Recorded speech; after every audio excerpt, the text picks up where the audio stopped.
remember if we did one in Michigan. Now, let me check it. I think when we I'd like to call to order this special work session of the Clearwater City Council.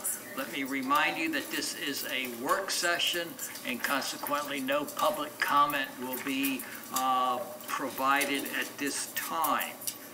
And with that, I will ask Mr. Maxwell to take over. Bill, did you want to say anything? No, you go ahead. Thank you, Mayor.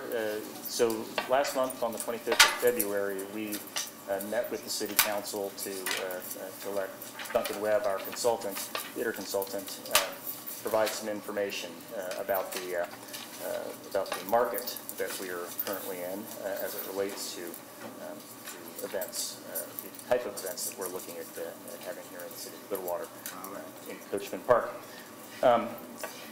Today is the second half of his report back to us, and it's really going to focus on the financial model and the business plan. So that's what we're going to lead off today's conversation with. We'll follow that with Daryl Blanc from Stantec. We'll talk a little bit about the retractable versus permanent options.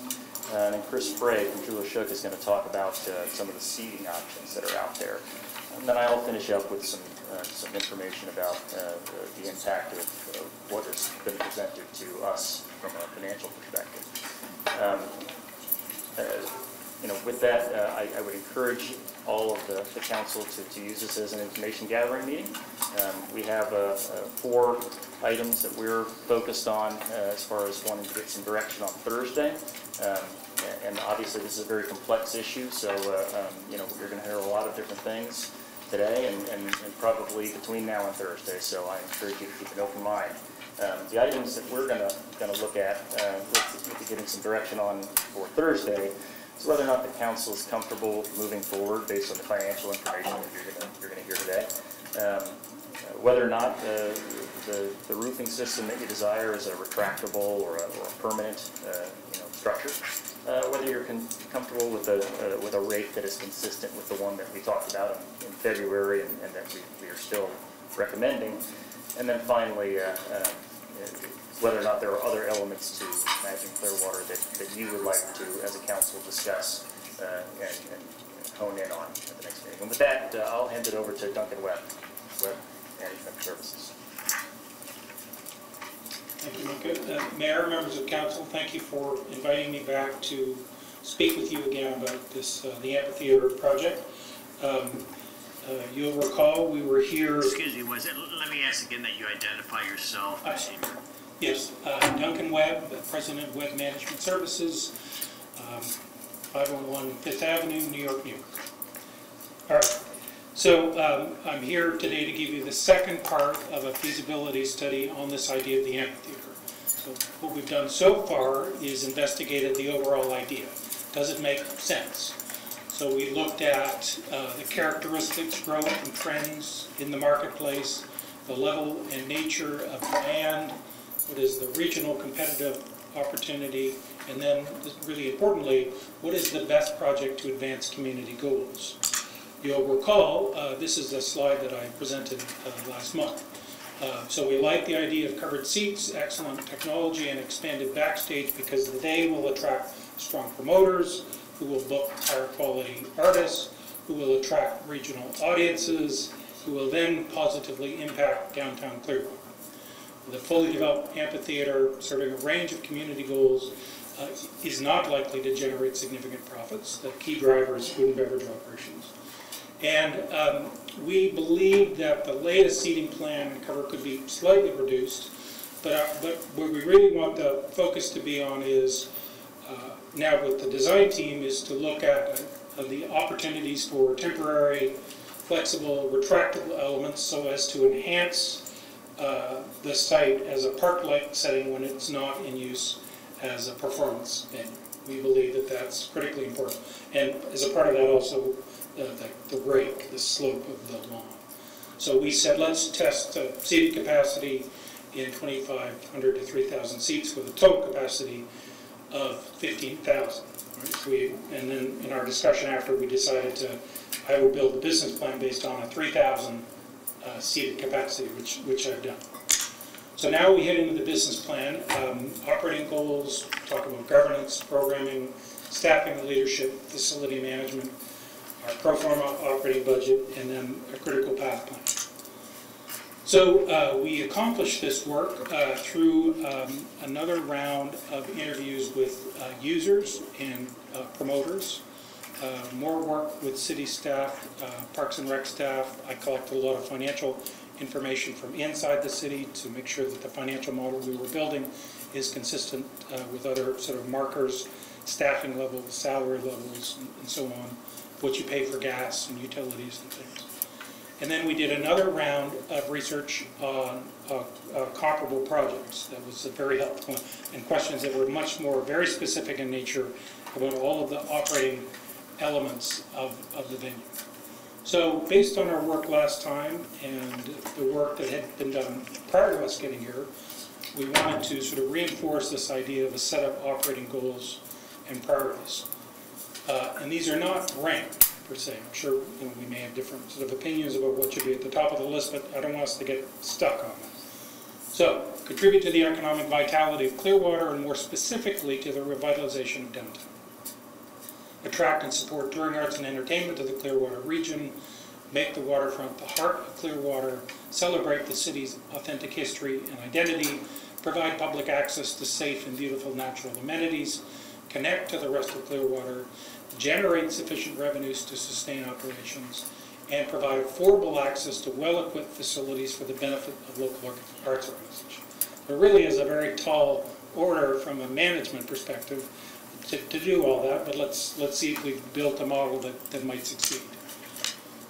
Let me say something else about these comparables. So in this round, we had extensive interviews with 6 venues: St. Augustine, the Amphitheater in Tallahassee, the Red Hat in Raleigh, Meisner in Boca Pompano Beach, and the Ascent Besson Park Amphitheater in Panama Beach. And we really dug into the minutiae around, how does your ticketing system operate, or how are you in charge of food and beverage, or how do you sort of put other contractors in place to do that? It really helped us get a good handle on what might work.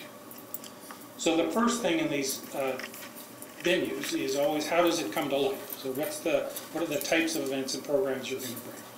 So we have 5 principal types of programs. One is presenting, where you are at risk, you are buying product, putting it on, you pay the fees and the marketing and all that to put on the event, you collect the box office proceeds, and you hope that you make a little bit of a margin. Then there are festivals. So presenting to me is a one night or one day thing. Festivals are the multi-day events that you already have here, either put on through the city or local organizations as partners. Then nonprofit rentals, which would include Ruth Eckert as a nonprofit. So they might rent in order to do presenting. So in that case, you are not at risk. Commercial rentals, so groups like Live Nation and AEG and others coming in as a renter, and we believe, according to the charter, that that sort of activity is appropriate, that we can rent it out for that. And then various community events, because we really think it's important that the park and the amphitheater become seen as a community gathering place. So governance is pretty straightforward, because we can't have an outside operator. There can't be kind of a lease arrangement. And the other thing that we learned, and was really reinforced with our research on all of these comparable venues, is don't get into an exclusive relationship with one presenter or promoter. You want to be what they call an open promoter arrangement, where different promoters are able to come and present their work either just as a straight rental or with you as a co-promote, say, where the city might take some risk or not. Initially, I think it's better if it's rentals, and then you might start to feel more comfortable about being at risk, but maybe not. So we believe that the city already has some of the skills necessary to operate the facility. You are doing it now in Coachman Park, but there are additional skills and resources required. So half an hour ago, I had to recreate this slide because all of my fancy lines and things, and boxes disappeared. So it's a little simpler, but the idea is that we're recommending there are 6 full-time positions dedicated to the structure. So an executive director, and then 5 reports: an operations manager, a programming marketing director, a technical director, ticketing and IT manager, and an admin assistant. And then there are technical staff and ticketing staff reporting to those full-time. And then here's essentially what we've suggested is that the amphitheater executive director is reporting to the Parks and Recreation director, given the skill, experience, and compensation level required for that position, and the fact that that person is managing a big operation and a pretty significant staff. Now this, it's a little bit deceptive. There are a lot of other people working on the amphitheater, but 80% of them are contract event-based staff for backstage, front of house, security, cleaning, food, ticketing, are mostly all event-based contract staff. So there are only these full-time positions. The other thing we'd like to recommend, so this is a city facility, is that you establish an advisory board. Individuals who will help the organization stay on mission, that it will represent the constituents for whom the park has been developed, and that they can act as ambassadors for the project out in the community. So this group might include folks from the Downtown Development Board, Clearwater Downtown Partnership, the Neighborhoods Coalition, the regional chambers, the local arts and culture nonprofits, the homeowners associations, and also a local law enforcement liaison. We would also, of course, want to have a City of Clearwater liaison, and we would suggest, just as a starting point, that these are sort of volunteer volunteer positions with a 2-year term. I'm sure there will be lots of interest in folks wanting to participate. Now we get into the sort of the details of sort of day-to-day operations. So the first struggle is always around who gets first dibs, who gets a crack at the calendar before the others. And we're going to say start with festivals, because they have such a long lead time and they sort of really need to nail things down well in advance. Then nonprofit rentals, maybe. So we put the festivals a year out, nonprofit rentals 8 months out. Then come other community events, and then come presenting and commercial rentals 6 months out. They tend to be, that's generally okay with them because of the nature of when things are going on the road and what kind of notice they need. Now, it's never as neat and tidy as that. There's always exceptions and always lots of sort of jockeying for dates on the calendar. A promoter calls up and says, I've got an opportunity to bring such and such an artist here. They're coming through Florida.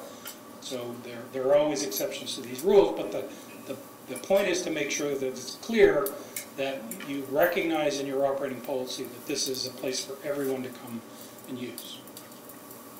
And then the other good thing is that once you get through the first year, things will sort of settle down. There will be reoccurring events at the same time, and so on. I'll just, a quick tangent, sort of one of my very favorite arts facility managers, her trick was whenever she had to open up the calendar for the next year, she would invite the Broadway gang and the ballet and the opera and the symphony and the opera into a conference room. She would put a blank calendar down on the conference table, and she would say, all right, you guys work it out. I'm going to be back in 2 hours, and you have to reserve me about 20 dates for single night things that I'm going to present. Good luck. And it worked. Right? Somehow they managed through whatever process they used to sort of schedule appropriately. So the cost of access is really important, and here the key for us is setting rental rates that give some favor and preference to community organizations and nonprofits, and then commercial events. Now, in our pro forma operating budget, it's just we've just done the rent at 2 levels, but really there will be more versions of that based on the day of the week and the space used and whether it's a ticketed or a non-ticketed event, and perhaps even on the number of people coming.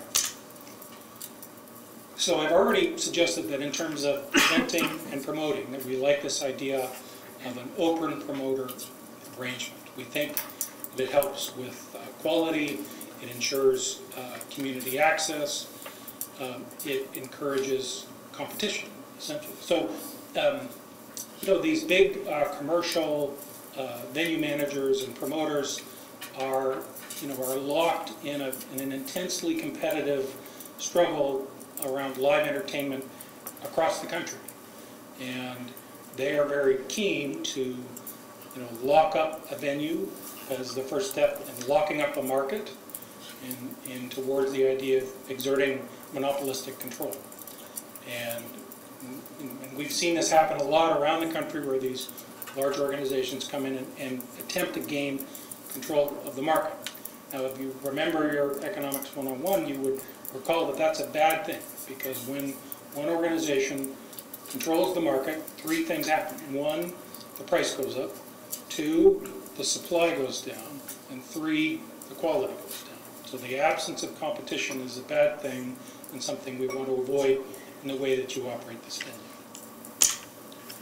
Food and beverage operations, so I've already said that flexibility is key. We think that it should be extensive for some events, but less so for other events. We recognize the importance of supporting downtown restaurants and food and beverage establishments, and we want you to be flexible in the way that you respond to that. Some events you would want to have as much food and beverage as you can, other events much less so. So you have to have the ability to scale up and down.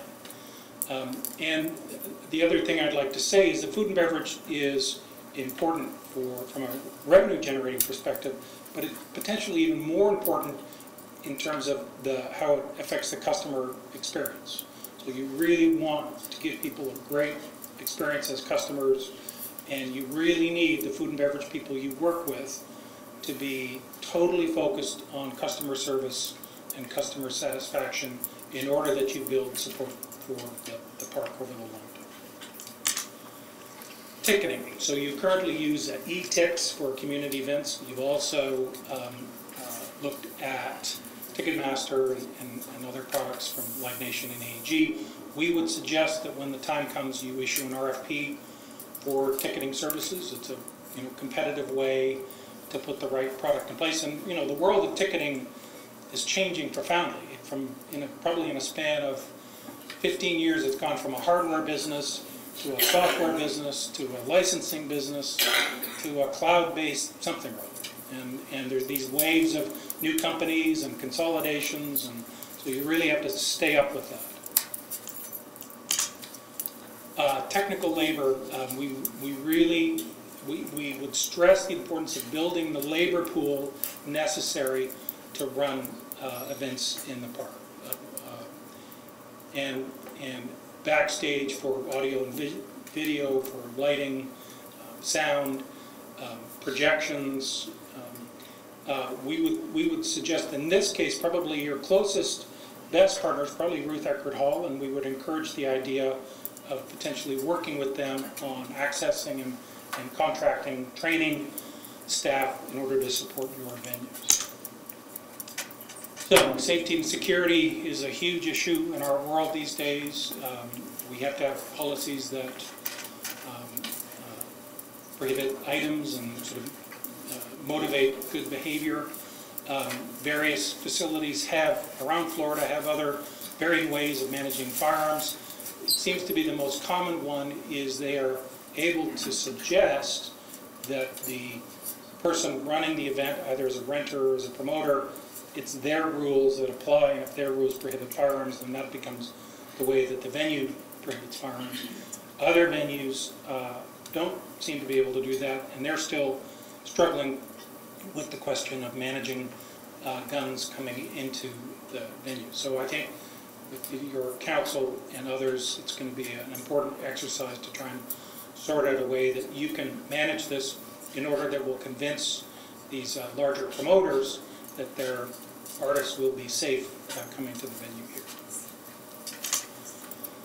Noise and time. So because of the way things are working now, you've already put some attention into this. We were surprised at how much energy facility managers around the country put into making sure that they're getting along with their neighborhoods, both in terms of the noise level and curfew times for events. You know, in the time of social media, you know, when something bad happens or something, you know, that people don't like, it's, you know, it's a storm of communications that sort of that lands in a half a second, and you have to be ready for that. But the better thing is to have the policies in place that sort of minimize complaints. There was one project we were looking at recently in the Ascend Amphitheater. They have these fancy sound meters that they're running around with during the events and monitoring sound levels so that they can very quickly sort of resolve a problem. And in their situation, as a result of that, apparently they reduced neighborhood complaints by a factor of 2 or 3. All right, now onto the pro forma operating budget. So I built this with the help of city staff and trying to understand the way that you do budgeting and cost levels and revenue levels here. It's also informed by some of these comparable projects. Not all of these venues were prepared to share their financials with us, but we got some information on a confidential basis and other information that was public. Our theory of building these pro forma operating budget is that it's all about activity. So if you figure out who's going to use it and how often and sort of focus on that, then you can get to the question of revenue, and then you can get to expenses. This pro forma is particularly complicated because there's 4 different types of events, and we've suggested 5 different configurations for the amphitheater. Now, there are multiple configurations, but in order not to lose our minds trying to figure it out, what we decided was we would look at 5 configurations. So first is the festival configuration. So there's no seating. It's just 15,000 people in a big open space. You've got food and beverage and all the other things happening there. You have a big single event. So the total capacity is 15, and then of that, you have 3,000 seated, and they are also undercover. For a small event, we decided to try something different. We were doing a total capacity of 5,000, and there we're covering 3,000, but not seating it, just to see what that looks like. The 4th configuration is a total capacity of 3,000, but it's all seated and all covered. So it's essentially, this is our audience that looks like me. Older, wants a seat, wants to be covered, for the symphony or something, so there's no lawn behind that. And then the run ride type events where it's just about the stage and sort of entertainment on the stage, but people are coming through with bikes and dogs and runs and things. So we did all, there's 20 different little exercises then that say what happens when you have a free event in that configuration, or a nonprofit rental, a commercial rental, or a presented event. So I'm just going to show you one example of that. So this is when the city presents a festival. So we're saying in year 1, you're going to do 2 festivals. They average 2 days each, and there's another 4 days of preparation for each, so it's 8 days of prep. So it's total of 12 days of use associated with 2 festivals. We project a conservative attendance of 50% of capacity. So that means 7,500 people a day, or 30,000 for the total. We set a ticket price of $30 for the 2-day event. We then have ticket sales of 900,000. Then what we're proposing is we're going to sell some extra goodies for sort of a VIP experience, whether that's a separate little area where they can stand, or a glass of wine, or some extra food, or some goodies that we can offer them. So we're going to say that 10% of our audience goes for that, and they pay $25 a person to do that. So that generates another $75,000. Then we have sponsorship of $7,500 for each event day, so that's another $30,000. our ticketing fees. So whenever somebody buys a ticket, you know there are the ticketing fees on top of that. This is a pretty conservative number relative to what you have to pay with a lot of commercial events, $250 a day. And then the food and beverage number, we're going all out on food and beverage for our festivals. So we're projecting the per capita expenditure is $25. So that's $750,000. So we add up all those revenues, it's $1.8 million for those festivals. Then over on the right side, we have our expenses. So the average talent cost per day is $150,000. So we're paying for talent $600 grand. $40,000 per day of event day of marketing, so that's $160,000. Production costs of $25,000 a day. Event management costs, which includes security, all the sort of front of house stuff, is another $50,000 a day, so that's $200,000. The cost of our VIP services is $10 per capita, so we're charging 25, we're paying 10, so we've got that $15 margin based on space. And then our average food and beverage cost is 2/3 of the revenue, so our margin is 1/3. And we add it all up, and those expenses are $1.79 million, so our net from presenting those two festivals is 40 grand. So there's 20 of these little exercises in this spreadsheet, and you know you own this now, and Micah has helped me a lot build this, so you can now use it to develop other configurations and test various changes in the physical plan, or if you think the ticket prices are too high or too low and so on. So it becomes a model that you can now use. A couple of summary pieces from it. So what we're saying is that in year one, there are 42 event days, so a day where something is going on, and 124 use days. That's adding all the loading in and out and all that stuff. And that grows to 46, so I'm being very conservative in this 5-year span. The rental attendance is 93,000 going to 102. The presenting attendance is 58,000 going to 70. So the total attendance, the total number of people who enter an event in the year one is 152,000 and grows to 171. So this is the financial summary. So on the income side, there are only two numbers because I've been through that exercise. In every kind of event, we did all the gross revenues and expenses in order to achieve a net. So there's two income lines. And there's one is a net from presenting, and one is a net from rentals. Right?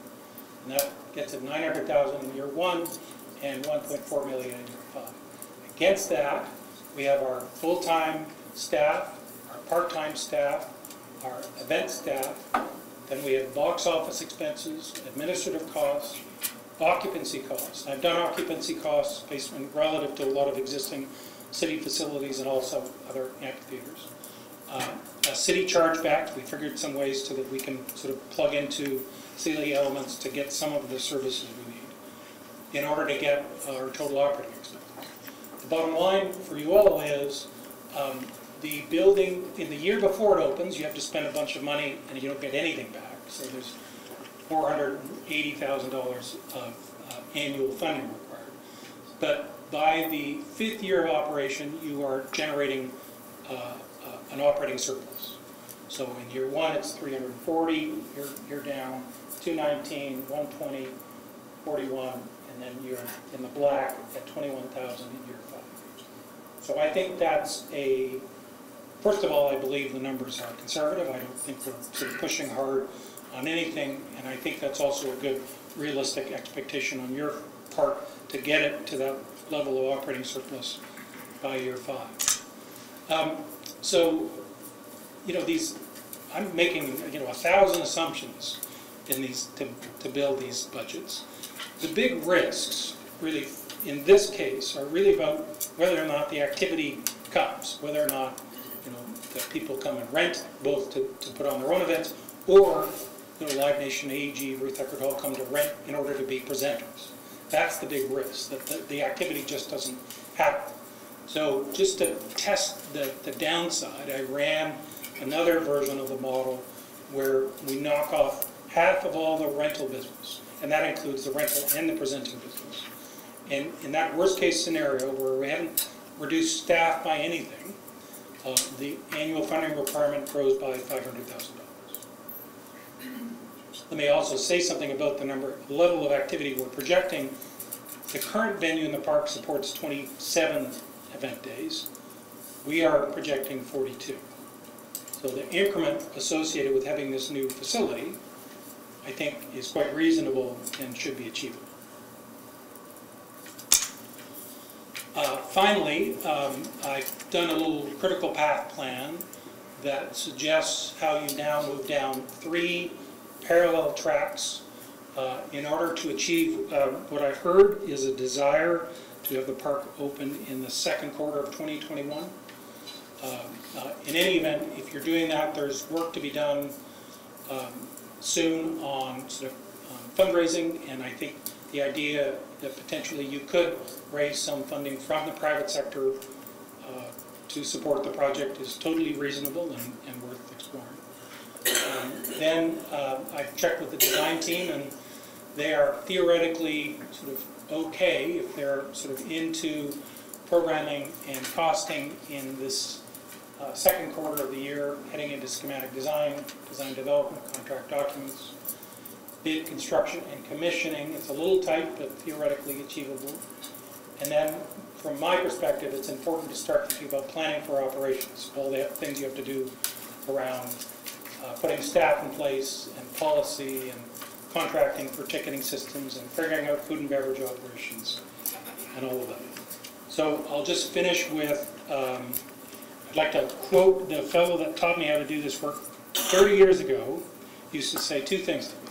First thing he said was, Duncan, it takes a long time for something to happen suddenly. And that's in reference to these projects, because very often they bump along for a long time and everyone gets very frustrated at how slow it is and cumbersome. But the fact is that at the magic moment, they happen very quickly. So, and the second thing he said, which is related to the first, he said, Duncan, we may work in the arts, but it's all about politics and economics. So the thing that makes these projects finally take off when they do is when we can line up the community argument and the creative argument with the political argument and the economic argument for these venues. Thank you. Any questions? Do you want to take some questions now, or do you want to? Yep. Any questions? Mr. Albright. Well, you might have covered this, but as you were talking, I was trying to make notes. And I don't know, maybe this is a question for the city attorney, but is there, it might be covered under fundraising, but naming rights, selling bricks, things like that, I mean, that's something we can do to offset some of the costs? Yes. Okay. And Does the city have a foundation already? Do you have a fundraising vehicle? Not hard to set up. Mr. Pope. Just a real quick early question. Were we not going to discuss roof types during this? Yes. In a moment. Oh, okay. That's This is this one. So my assumption in the operating model is that there is roofing, but and seating that comes and goes, but I am not assuming that we have any kind of super fancy automated system where the seating disappears and reappears. So I'm putting in the full labor costs associated with changeovers the way you have to do them now. So it'd be great if we get a system that makes the changeover easier, but the model is not based on that. Let me go around first. Okay. Mr. Hamilton. You talk very heavily about food and beverage being a big driver on this economically. When we do events in our park now, it's all brought in outside. Are you talking about incorporating quote-unquote concession stands that the city would operate, or is it still bringing in the outside operators and just contracting so that we get a little something out of the... It is based on contracting. I'm just nervous about the city going into the business of running sessions, but it's going to be hard work, because you really have to find a good set of food and beverage providers that can consistently deliver high-quality product. So it's not going to be easy, but I think it's a better option. Mr. Condon. Back on right at the opening of your presentation, and thank you, by the way, for all of your work. I really do appreciate it. It's thorough, it's smart, and a lot of thought has gone into it. One of my questions was your idea that we could do with less seating rather than more seating. One of the things that we talked about on one-on-ones is what is the economic, is there an economic benefit of 4,000 instead of 3 or 5,000 instead of 4 or 3? Why do you think it could go down to 2,500? Yeah, my position is I think you will still attract the same high-quality product you want without necessarily having to have 4,000 seats seated undercover. For a couple of reasons.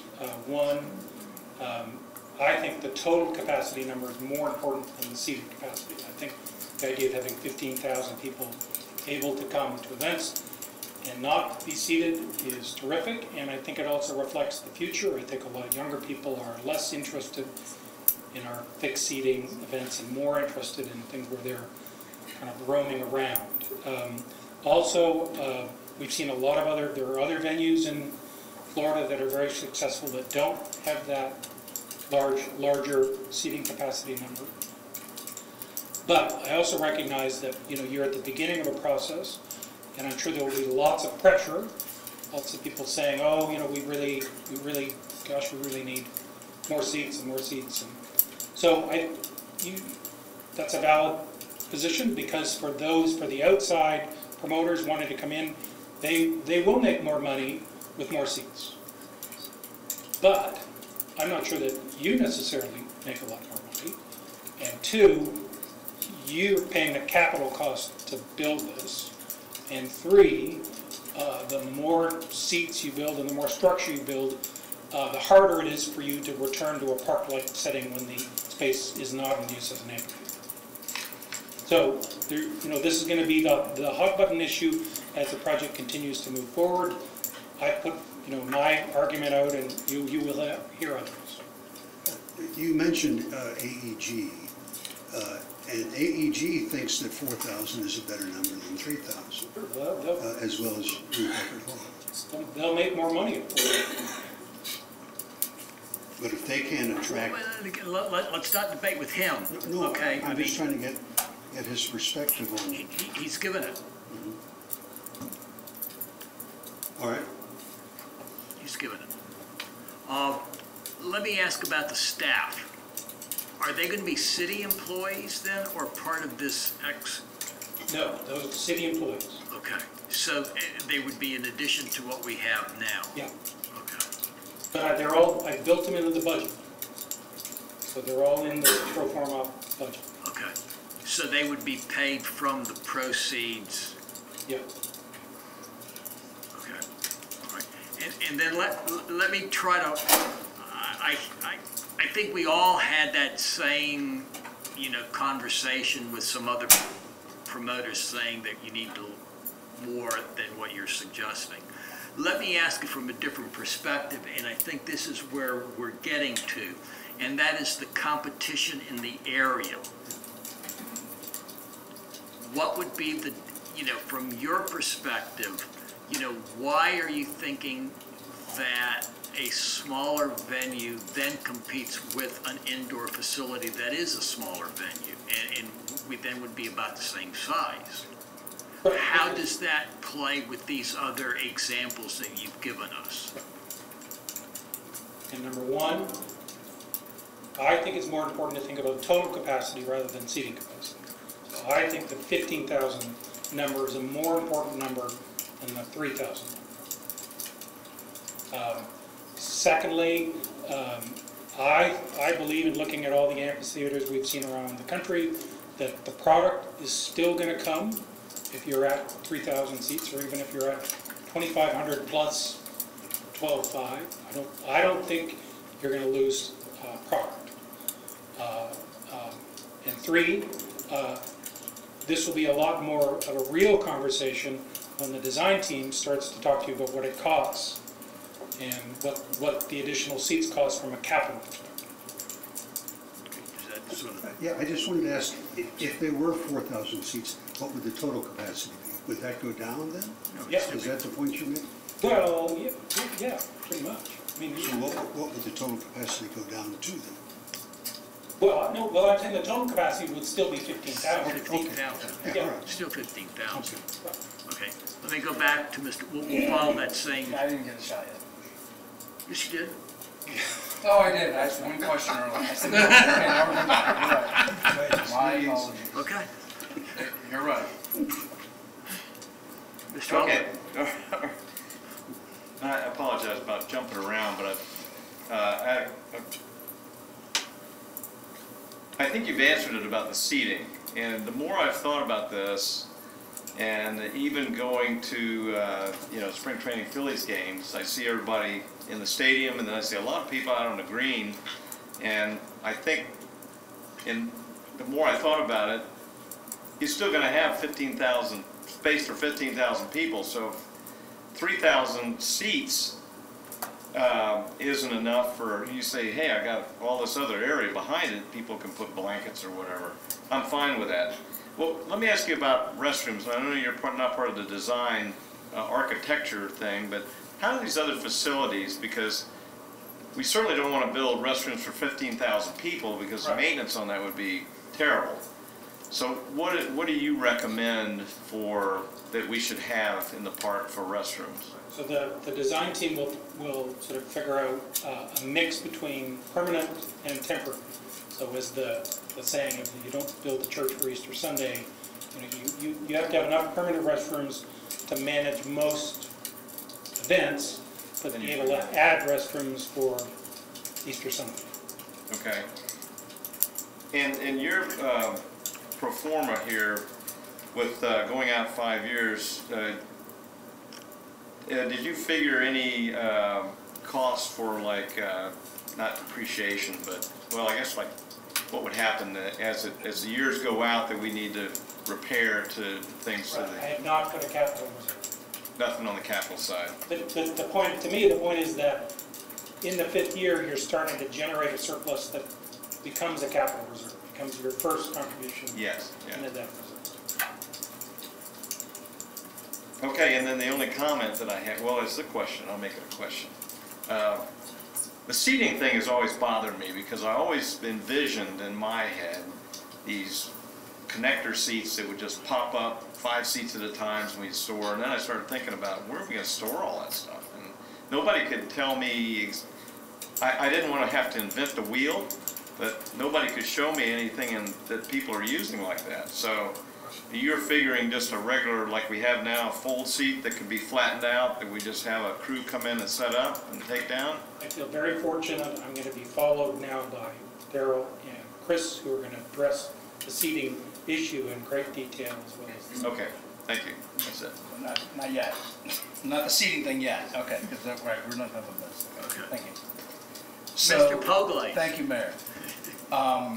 Appreciate all the work. I feel that there were some issues that really weren't answered, and I'm going to present some of these questions to you. I am 100% absolutely opposed to the 3,000 seat capacity. I'm going to tell you why. You talk about the total capacity being 15,000, and that's really what we should be focusing on. Yet the current market trend suggests that, first of all, there is an absence. There's a hole for these boutique facilities that will handle the 7,500. I'll give you, for instance, the 15,000. That works for multi-day festivals, and oftentimes when you look at the reported attendance, even with our festivals, even Jazz Holiday, you're right. Total seating capacity. Even we haven't had a sellout crowd of 15,000, 16,000 since Kenny G. So total capacity, 15,000 may be just fine. But what in fact currently the market is demanding, where there's a big hole and not being fulfilled, are these boutique concerts, the John Legends, the Cougar Mellencamps, and then if you cross genres into the millennial, the Gen X's, they're all going to be that intimate type boutique setting where you're going to sell 7,500 tickets. So the whole 15,000 seat capacity doesn't really matter. What does matter is what our weather circumstances are here. And in Florida, 9-10 months out of the year, it is 87, 110% humidity, more likely 90, 92. So the more covered seating, the more we'll be able to facilitate all of these events, not just the presenter, the nonprofits, but all of the community engagement, all of the conferences, all of the high school graduations. I promise you, there is no venue. We won't be putting our stage out at Spectrum Fields anymore. We will be using this park. So, and one of the things that I don't necessarily take issue to, but I just want to clarify in my mind, and so that the community can hear me, is that you talk about this park, this waterfront becoming the heart of Clearwater. Yet you were hired to look at, you were a consultant for the amphitheater and its surrounding grass areas. I would suggest that the heart of downtown Clearwater is the entire 66-acre project, not just the amphitheater. So 3,000 to me does not fill that void in the market, and we've heard it from, and profitability I think also is going to make a difference because yeah, there's going to be the rental fee, but there's also a percentage of the ticket fee. So the more VIP tickets you sell, the more money we'll make there.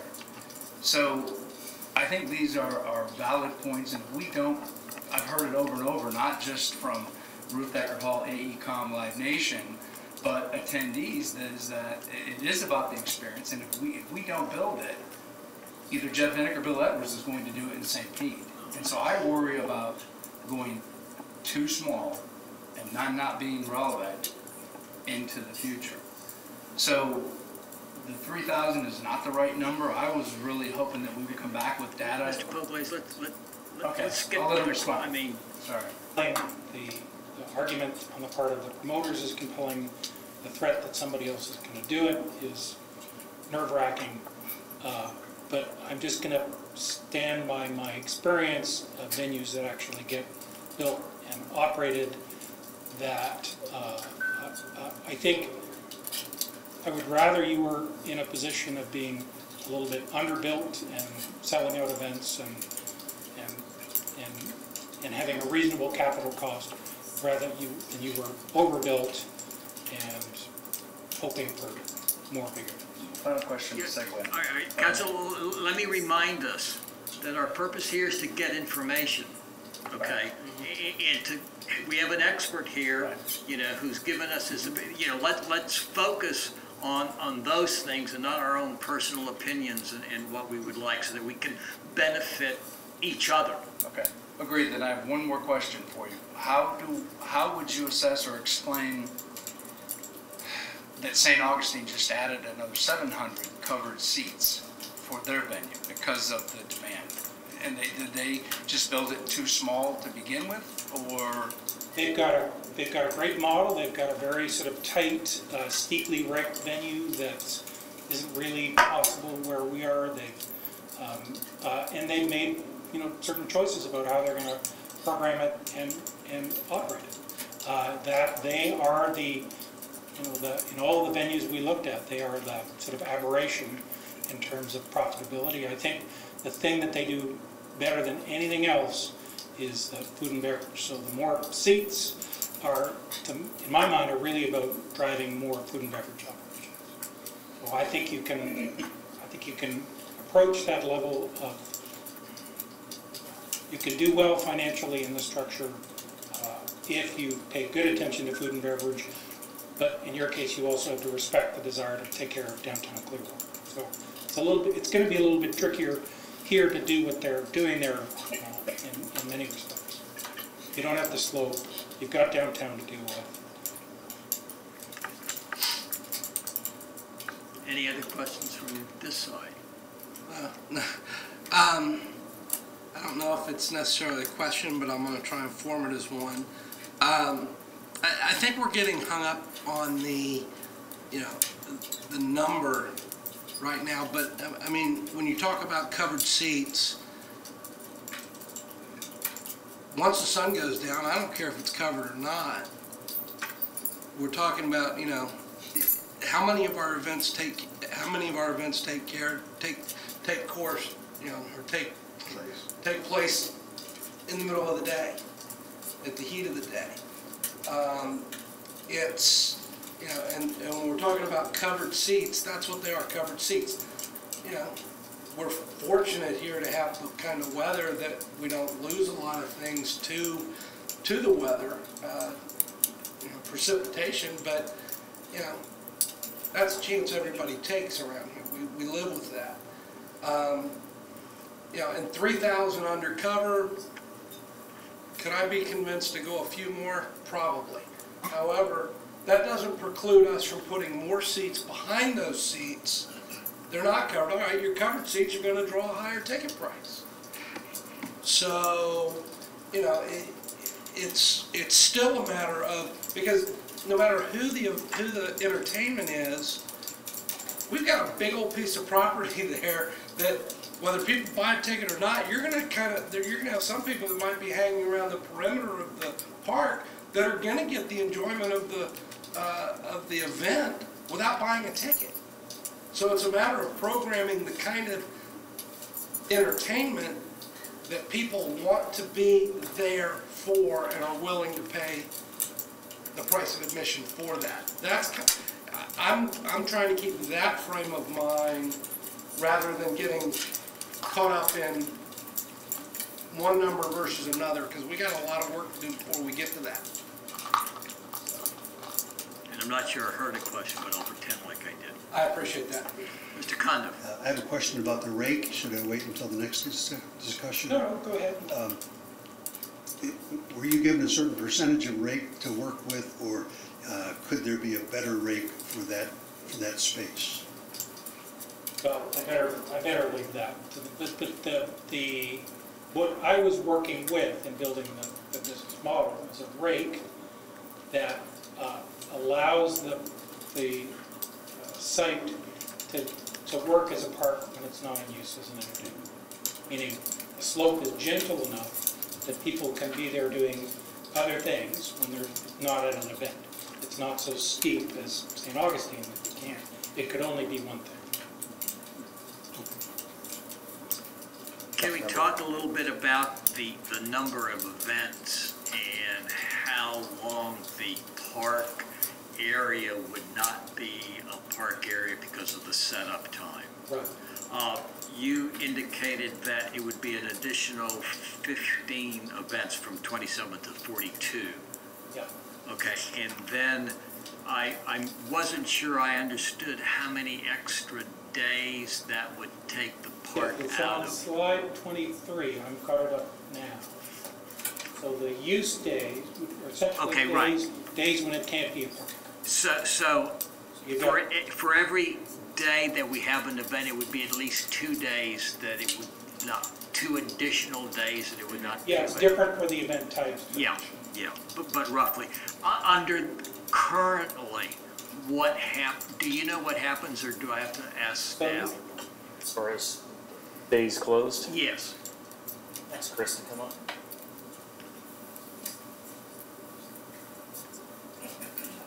Just while he's doing that, one of the reasons that we built the rate based on the 2%, as we discussed in February, was, and it's not exactly 2%, it's around 2%, was because of the effect of the retaining wall at the back end of the green.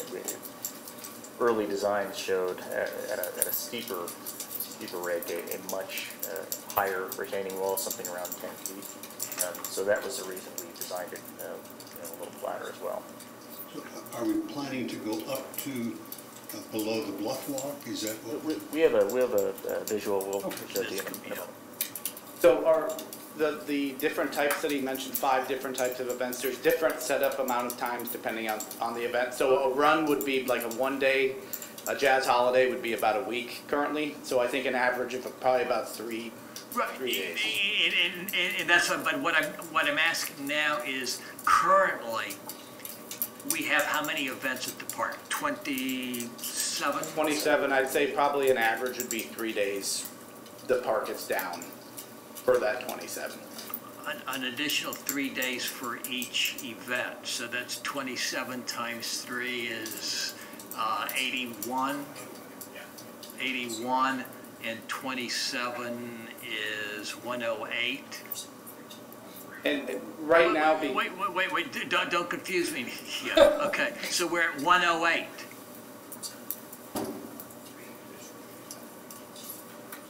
Roughly 108 days that the park is closed off in effect now.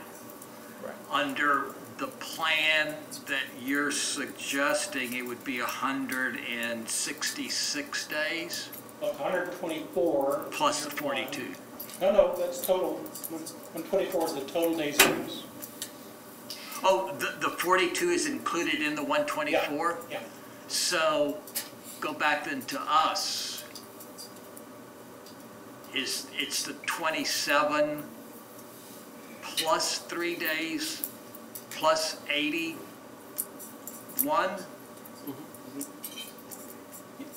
So, I think it would be reasonable to expect that the turnover is going to be more efficient in the new, even without any fancy automated stuff, because certain things are going to be fixed and permanent, whereas now nothing is. okay. I think we can be. That's what I'm trying to get, so that the public will understand, Right, so even though we're increasing the number of different events there, it doesn't go up substantially. Exactly. I mean, it might even go down the number of days that it's not available as a park. Okay.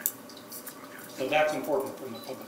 I mean, I think one of the other important, even as important, if not more important points is, right now in Coachman Park, when there's an event going on Coachman Park is closed, and the only thing else down there is a concrete parking lot.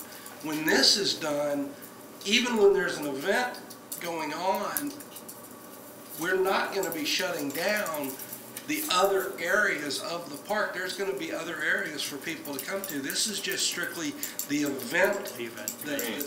That location. I mean, there's going to be a lot more to do, and it's not going to prohibit the use of the other areas. So, I think from the public's perspective, we're very seasonal right now as well, where we do most of our events either in the spring or in the fall, because of the cost of setting things up. If there's infrastructure there, hopefully we'd be able to spread that impact out farther, where right now there's certain months of the year where it's closed for events. For a longer period of time. Okay, again, on behalf of all of us, thank you for that work, but hang around. All right, now we ask Daryl to come up.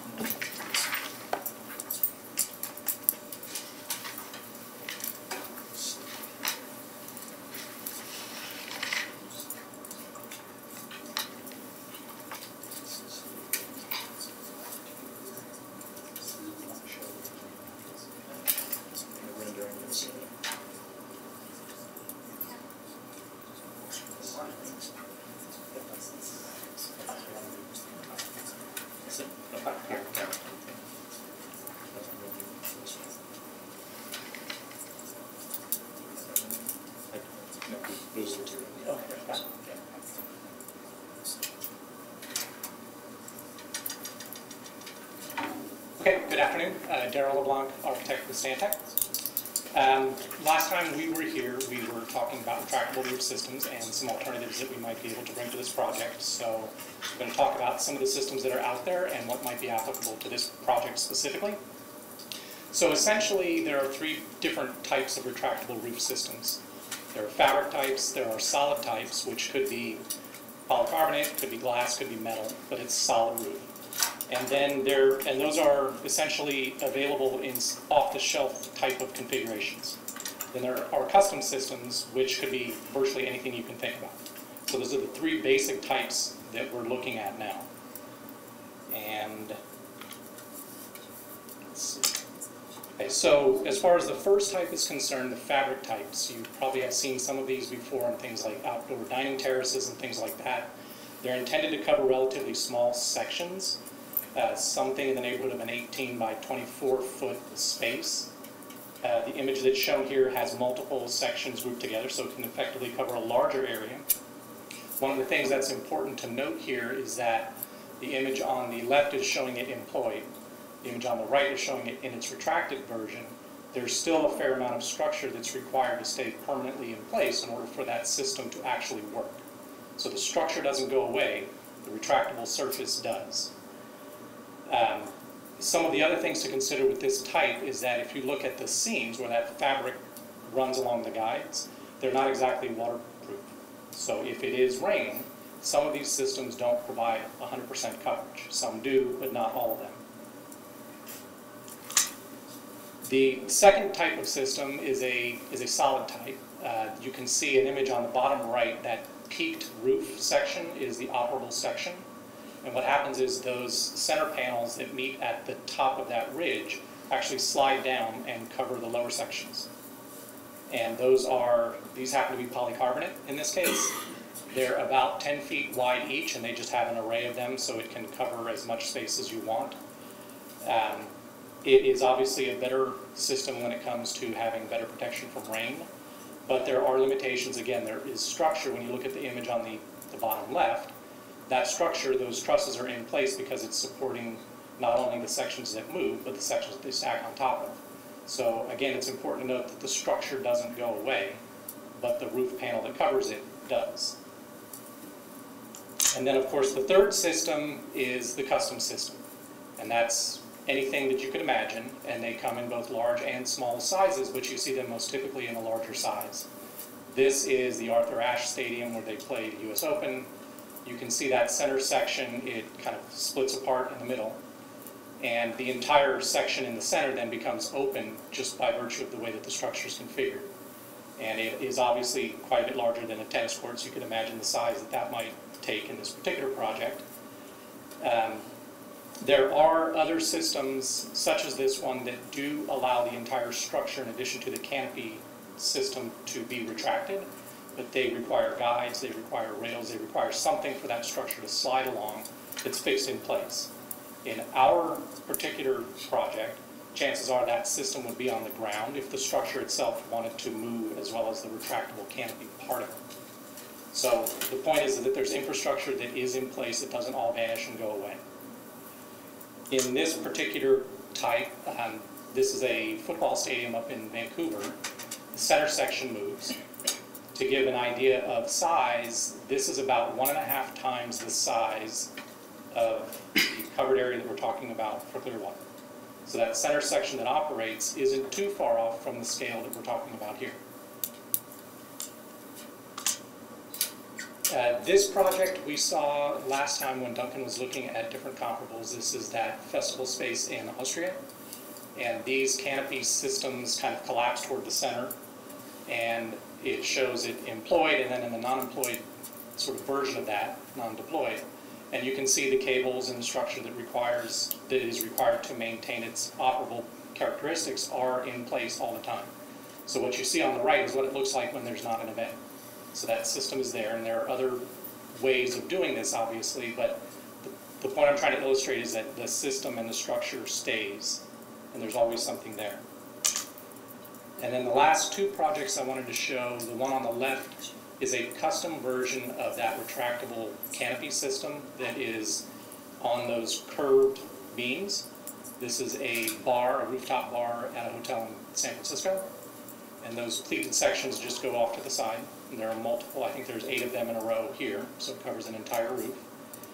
The image on the right-hand side is an amphitheater in West Virginia. It's a little hard to tell here. I don't know if you can see the cursor. This section here on the bottom goes up and down along that curved beam. So that can retract underneath the other canopy that stays fixed, or it can go down. They need it for shading primarily for the seating section that's in the amphitheater itself. So some considerations to keep in mind when we're thinking about retractable systems. What we're looking at here, just based on the size and the scale of it, has put us into the category of being custom. We've looked at alternatives where we can keep a modular shape, but they all exceed the size that any system that's currently manufactured affords. So anything that we're talking about is a custom system. And the maintenance associated with this is greater than it would be with an actual roof. The maintenance that we would have on a fixed roof for the canopy would be very similar to what you'd expect for a roof of any building. There's cleaning, things like that you'd have to think about. When it comes to a retractable system, there's all of the mechanics that make it retractable that you have to maintain. There's the guides, there's the motors, there's all of the functioning parts that you have to make sure are operating when you want it to operate. So depending on the frequency with which you're using it, it would depend on how much you're actually going to have to maintain it in between, just to make sure it runs when you want it to run. And as far as the costs unfortunately are extremely variable based on the system that's chosen.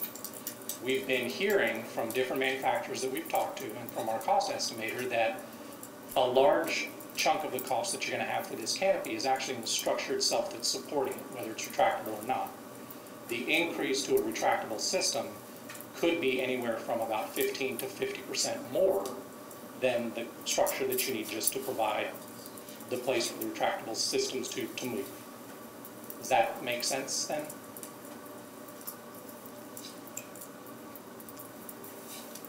Question. Yes, Right. absolutely. Okay. Mr. Albrecht?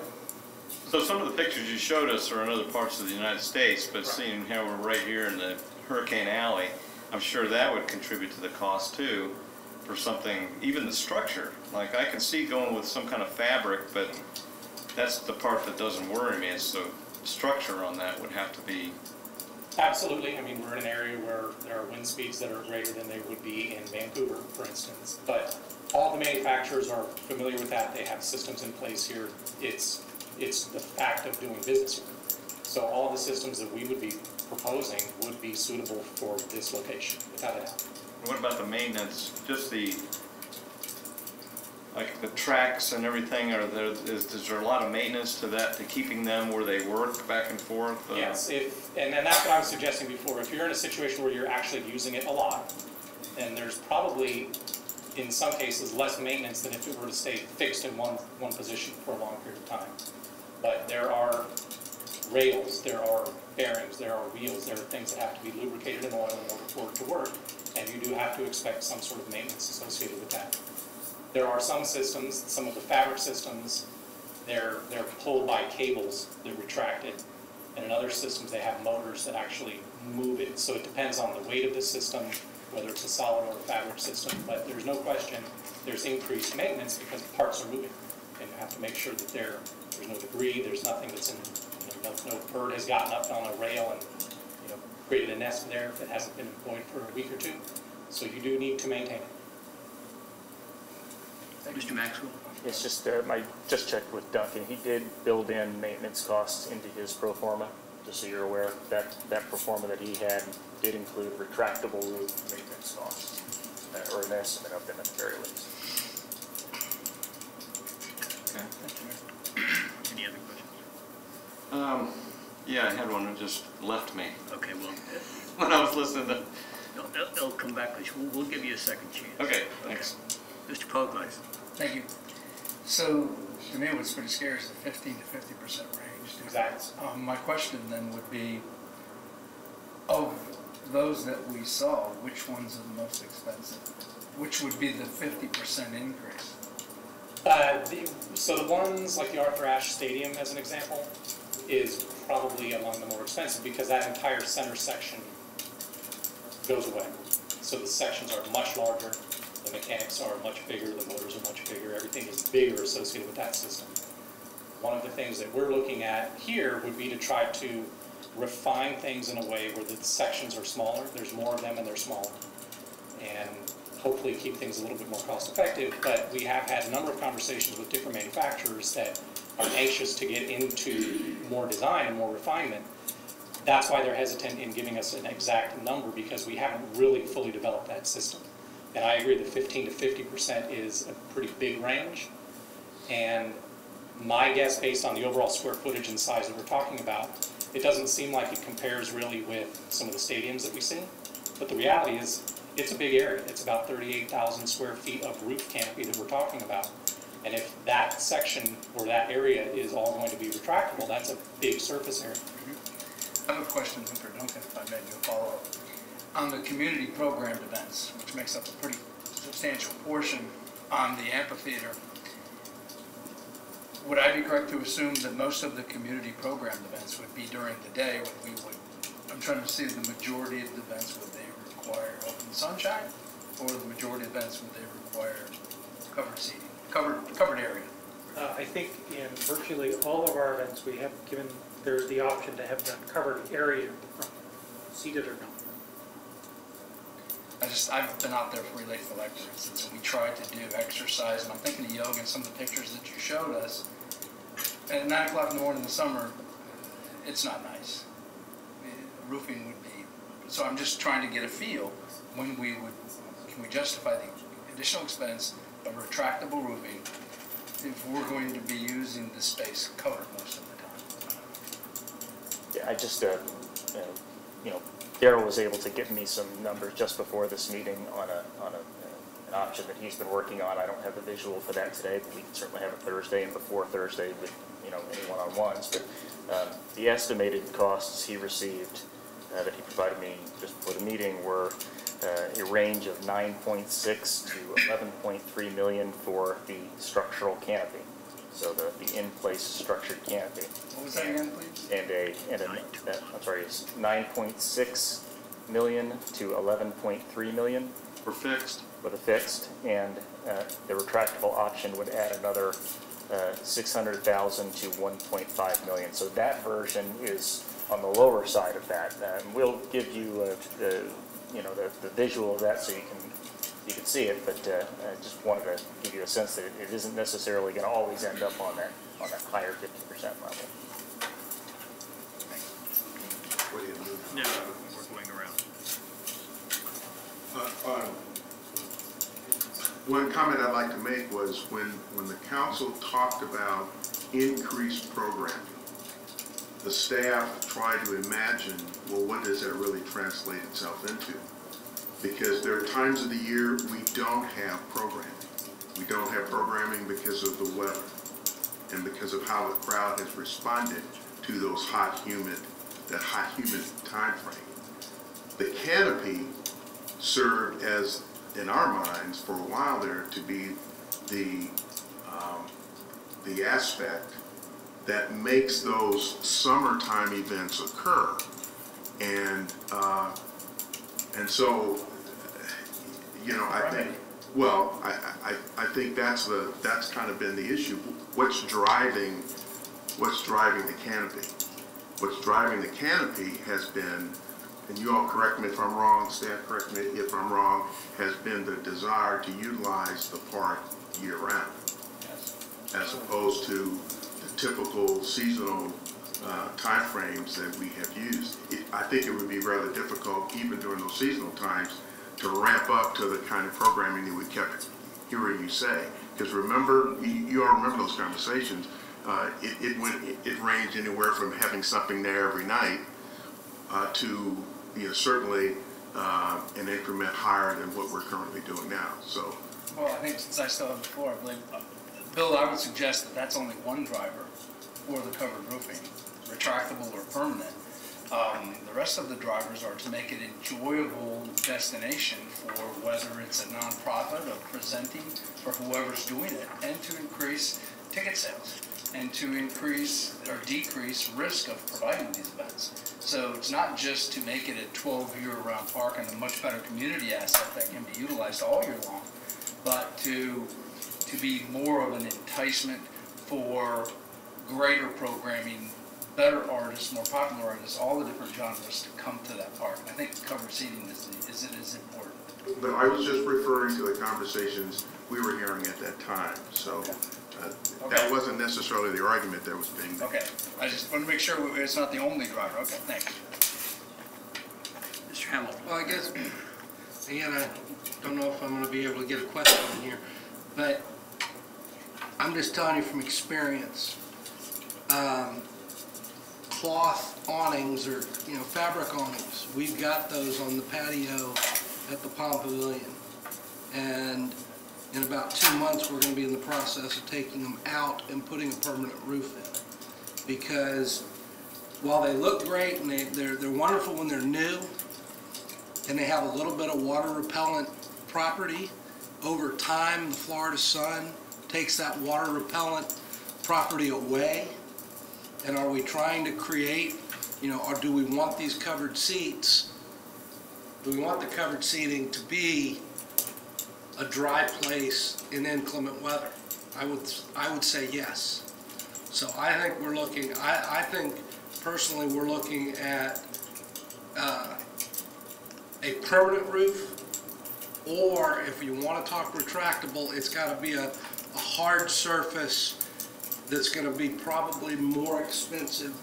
But I can also tell you that now it's a little more severe out on the beach itself because of the sand, but the salt air wreaks havoc on mechanics.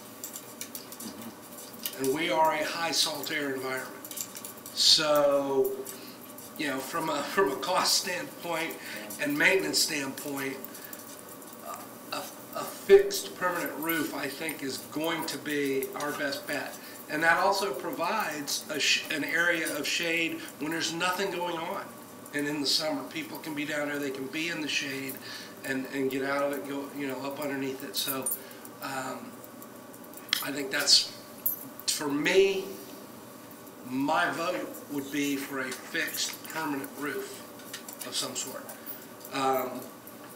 But, because, those pictures are wonderful and they're great things, but there's so many other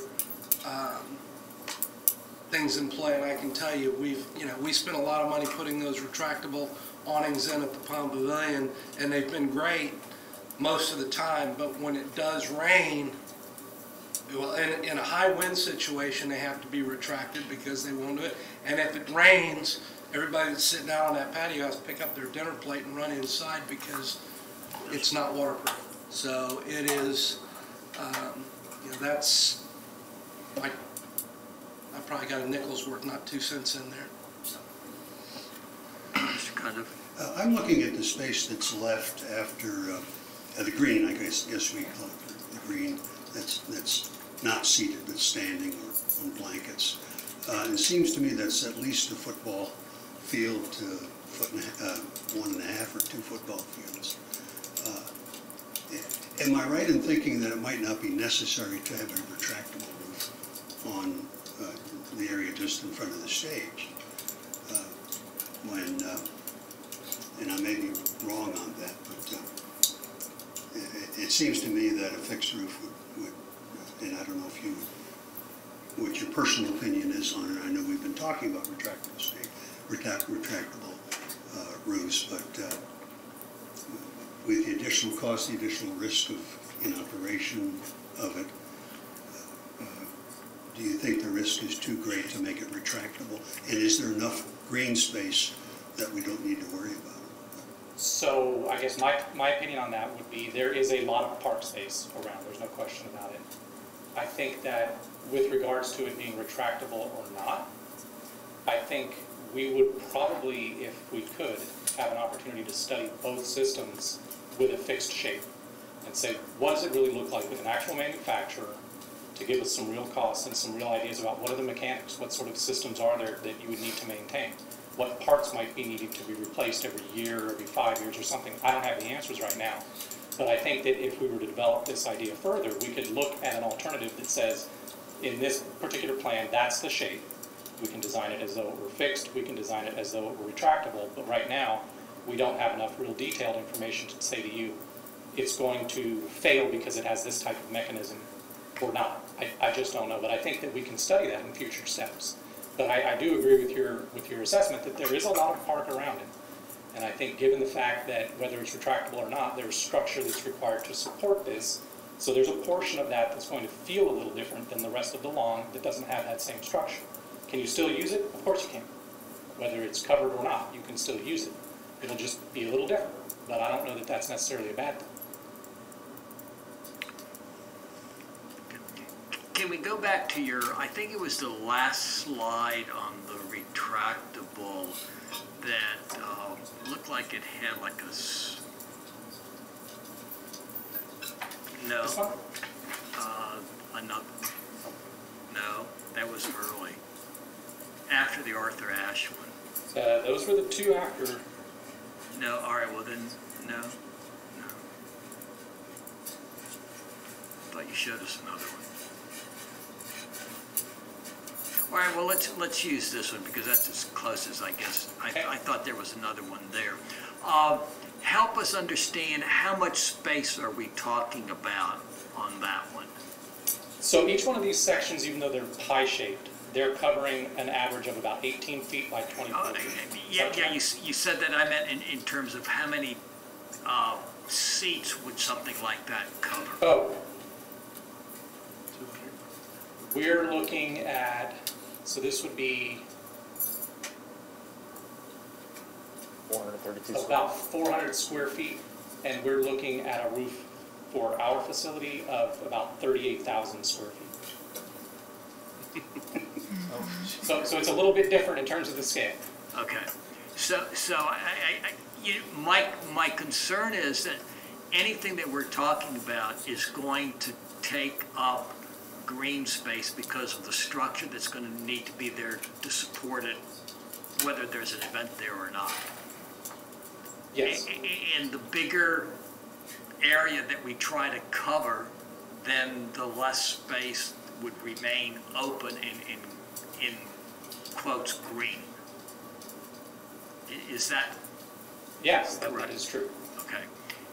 So that's the dilemma that I think that we all need to understand, and, we're hearing that, well, we need to plan for paid concerts.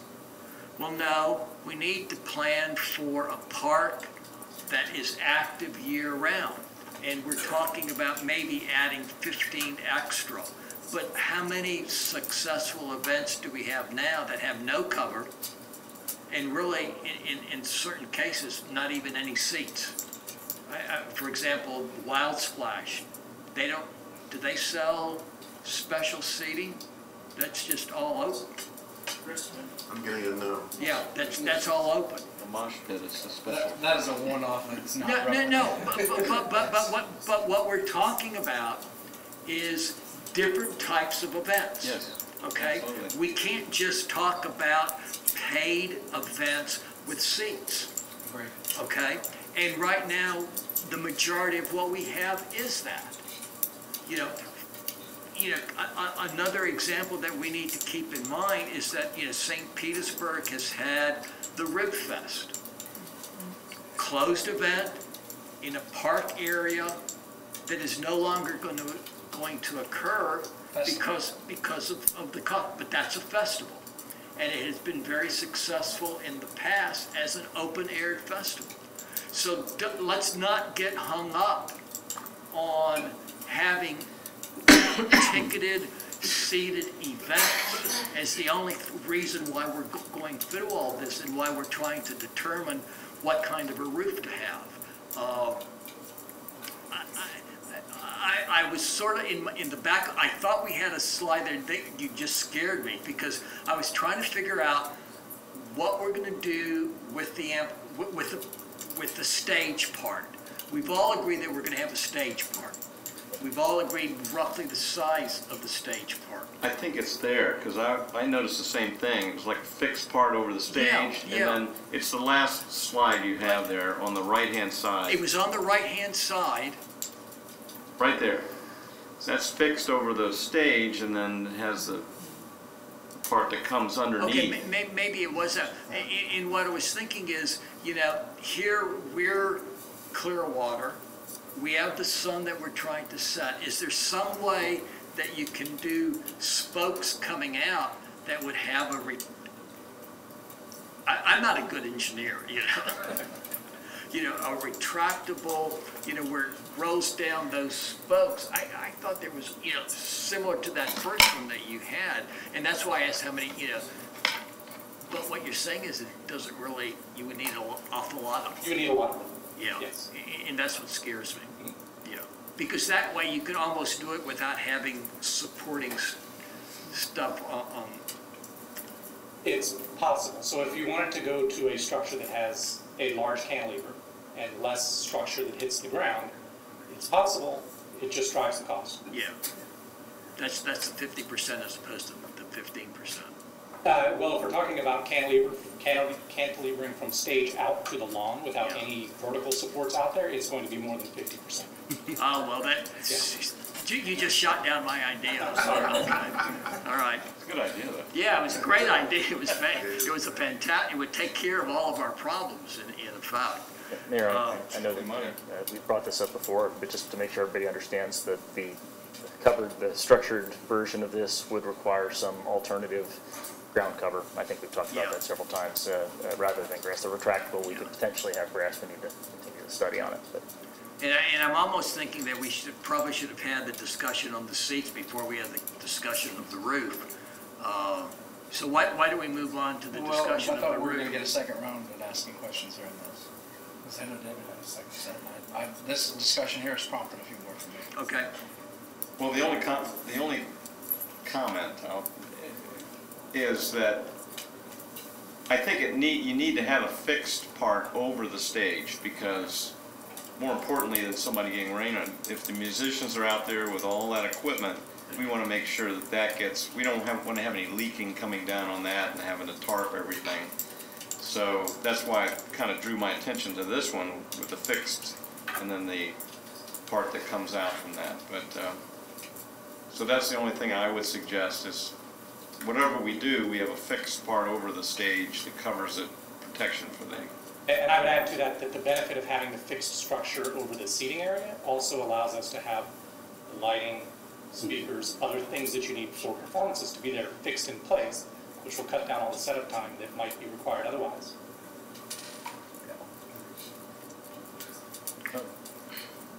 I saw one conceptual before that I really liked. I'm not sure where I saw it, but it also had under the fixed part the monitors, the TVs basically that were high, that so people in the back can can see the big monitors, which was really nice. I think that's an important part of this for sure. And depending on the size of the event, there might be another set out at the leading edge of where this canopy is also.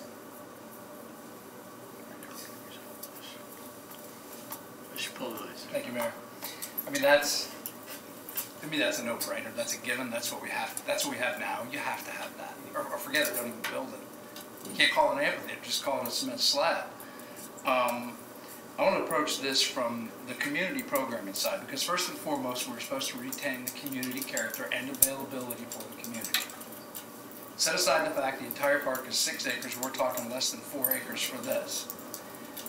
And I want to follow up on Dr. Kundav's comments where there's roughly 2 football fields left, not undercover, even if we only do the 3,500, which by your study here is a thing that said 3,500 seats is the current size trendy for boutique outside amphitheaters, is that the community will have not only 2 football fields, which they can do their whether it's frisbee toss, picnic, whatever they want to do out in the sunshine, 12 months out of the year, given the conditions.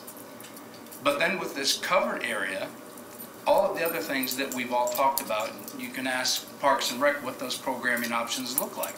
The yoga, whatever the daytime activities are, and if it's one connected total roof from the stage to the 3,500 seats or whatever that number, and I'm not sure, we're going to figure that out Thursday, right? Because tonight we're just getting information this afternoon. To me, that enhances and expands community engagement and opportunity for that park by having a fixed roof covered seating over a portion of it. And I've had several conversations with several different staff members, is that even with a covered roof, even if it was a retractable roof, the amount of events we have, every person I talked to said you're still going to have some type of artificial turf because of the imposing structure, or because there's not going to be enough sun, or because of watering. The operational portion of maintaining live grass under that covered roof or retractable roof doesn't make sense. Artificial turf or some product, and at a 2% rake, they'll still be able to do any community-asked things they want to do. And I want to get to another important point, because, and this may be someone in the audience may be able to answer this, or someone in staff. The Florida Orchestra wants to come, and they were looking to possibly, what conversations did we get? How many events did they want to do here? And the reason I ask this is, and I'm going to stage the question by this. in the diagram, you have an area called flex space in front of the stage. So what I've since subsequent conversations have said, well, Florida Orchestra, they sell VIP tables. They're going to put 15 people at a table, white linen. And their crowd might be all white linen tables, not necessarily chairs. So artificial is absolutely the only way I see this going, and as opposed to snap-in, lock-in seatings, because Florida Orchestra, if they do 15 shows a year, they're going to sell 100 tables. So covered seating for only 3,000 seats may not be enough for a 12-person capacity table, which is going to be one of the primary users as far as community organization, different demographic. So I wanted to throw that point out there, and I forgot what my question was, but. I think to answer the question on the, Duncan's working on looking at his notes to try to answer the question on how many Florida Orchestra events there are. Okay. You lean into your microphone. Yeah, Sure, sorry. Yes, Duncan is looking into his notes to see what amount of events the Florida Orchestra would be looking at. He's got some information on that. I seem to remember 15, 20, something like that. They're looking for a home to do regular performances. Wait, the Okay. Florida Orchestra has a home. Ruth Eckerd Hall, Mahaffey Theater, and the Strass Center. Outdoor events. Okay. This will be their third home. Well, they already have 3 homes. Okay. Duncan's looking for the information. If we find it today, then we'll get it to you. If we need to do it on Thursday, then we'll get it to you Thursday. I guess when I'm done. Let's go. Thanks. Any other questions? Okay. All right, thank you. Okay, thanks. Yes. Just, they were in for just a couple of Yeah. performances. Yeah, they were only talking. If I could make one comment about Florida Orchestra, they have never been bashful about telling us what kind of space they need in order to optimize their concert making. So the focus in our conversation with them has been on producing concerts. I don't think we've had any conversations about other aspects of what they would like to see in front of the stage. So Outdoor venue. yeah, outdoor venue. But We should have had that. I mean, I think maybe we should have probably had that conversation. Right, there was a slide we showed in our last presentation about Simsbury, where the Hartford Symphony is their summer season. They do 4 concerts, and they, in front of a wall, they set up tables for their VIP customers, 10 a table, and they make a bunch of money doing that. So that's the model, which is widely used, and it makes sense here. Good afternoon. My name is Christopher Sprague. I'm with Solution Theater Planners. I'm here to give you a quick update about some of the questions that you've asked about the seating and specifically the removable part of it. Councilman Albritton, you asked about sort of what those, particularly last time I was here, you asked me about what are the removable sort of plug-in options are. I've done some research with our firm around the country, as well as the rest of the design team. We have not, my update is to tell you that we're not currently aware of any manufacturer that offers a standard, non-customized, off-the-shelf product that is a bank of 4 or 5 chairs that stab, as we've discussed, into the ground. A number of the seating manufacturers we've talked to have chairs that could be removed, but there would still be a rail or some supports that doesn't then support the idea of that seating bowl being available for park use, because there'd be rails or whatnot. One of the vendors that in fact, that Daryl's been talking to is a park furniture manufacturer who is investigating the possibility of modifying one of their products, but they're not confident they can make it work, and it would come at a pretty significant cost increase over a standard folding stacking chair. Certainly what we've been talking about as we've been planning the whole park is the idea that, in our understandings from the very outset, from the first time I met with staff and during the interview process, was sort of the assumption that this was likely, folding chair is a bad word, right? It has the connotation that it's uncomfortable and it's not, a pleasant experience to sit in, but some sort of stacking chair that could store densely, so you can get 20, some of those, you can get 40 on a cart, so they stack very tall. You can roll them in and out of storage. There is storage planned in the park wide area for that. Certainly any sort of 5 or 4 or 3 bank chair is going to not store as efficiently, so it requires more storage space. So we haven't gotten, it's very early days to start talking about specifically which chair might be used, but certainly the trending indications would say to us that to give you the most flexibility and the most efficient use of your money would be to continue to think about, and this is how Duncan's built the pro forma as I understand it, continue to think about stacking chairs that gang together. That gives you also the flexibility so that when you have events that want to use tables and chairs, you can use those chairs for that and not have to have an inventory of stacking chairs and your bank of seats.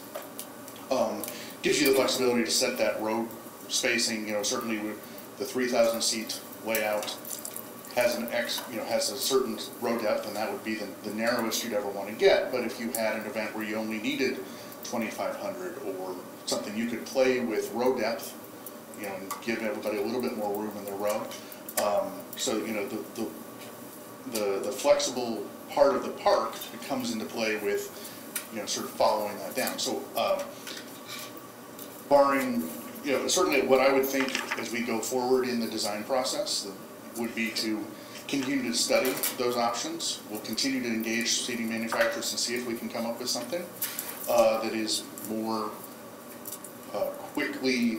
I'm not sure it'd actually be quicker because it takes more people to set up those multi-bank chairs, but continue to investigate that as well as then when we get to the point where we're ready to talk about what is the physical chair. That's a conversation that will involve a lot of people and some mock-ups and some laying out some chairs on a slope and sort of getting into it. But that was what I have to share with the council and the mayor right now is where we are with that process, is that we have not yet found that stab in the ground solution, and we don't necessarily think that that's going to give you the most flexibility that we've heard you want out of the facility.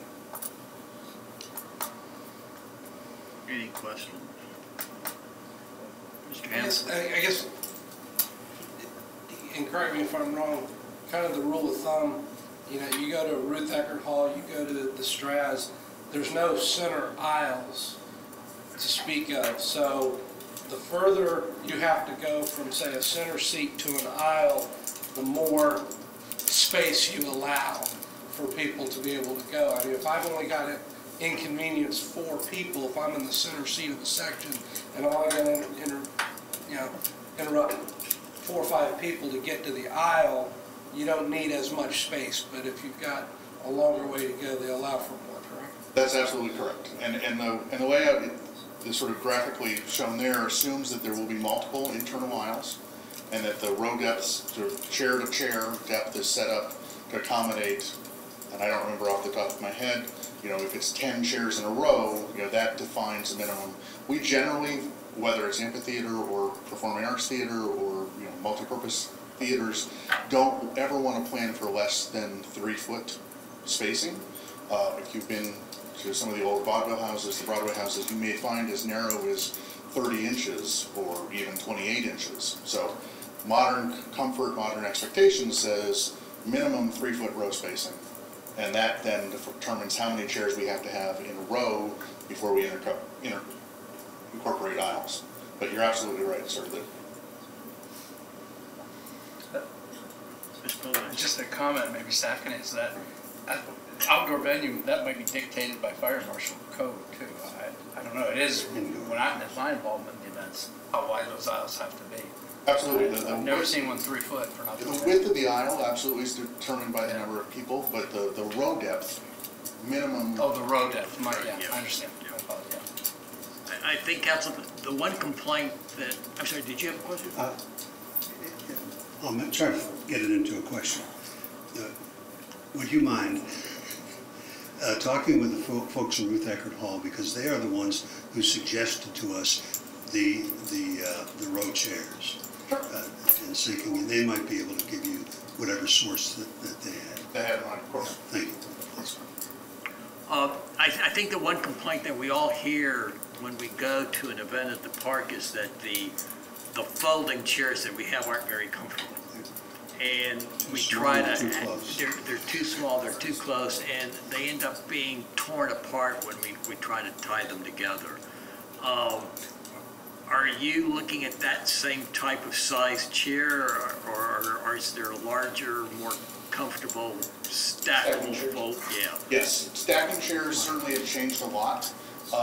Something minimally as big as this, or a little wider, probably would be, what you have here in council chambers would be sort of where I would want to see us from a comfort point of view.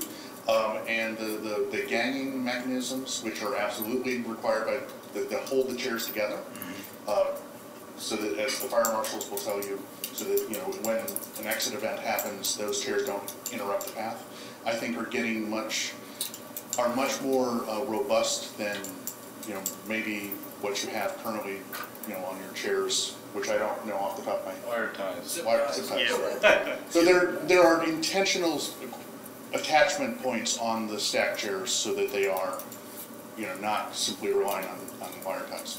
But yes, agree fully that folding chairs can be, a stack chair can be a good, comfortable, and robust solution.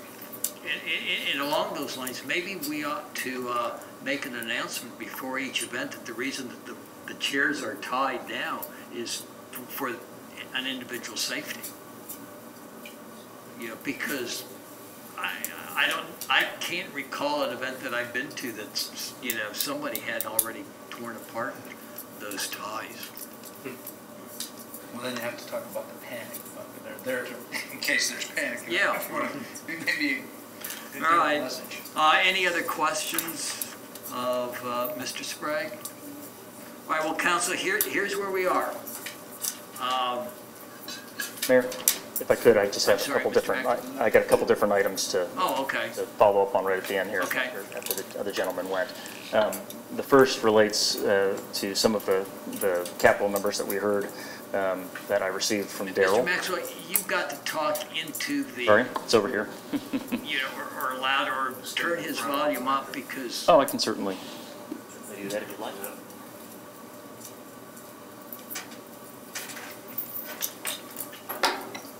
Apologies. So there are a couple areas that, you know, I just want to talk about real quick before we get into the Thursday night questions, those sorts of things. One of them is on the capital side. I've just gotten those numbers, as I said earlier. We have not capitalized them over their useful life of you know, whether it's the back of house, which I didn't mention earlier. It came in at $5.1 million as the estimate. That's pretty consistent with what we saw back in October when we talked. And then an average of about $10 million for the covered, structural cover, and then about, you know, about $1 million more for the retractable. On Thursday, I should be able to have capitalized those in and be able to show you what impact it may have on the general fund from a financial perspective, operating plus capital. You know, but we need to make sure that we get those useful life years as correct as possible, so we get a good number. The other issue I would say is I think it's really important as far as trying to make sure that we keep moving as fast as we can. Things like what we were just talking about with Mr. Sprague, knowing that what things are most important to you, so that we can focus on those and make sure we come talk to you about those things.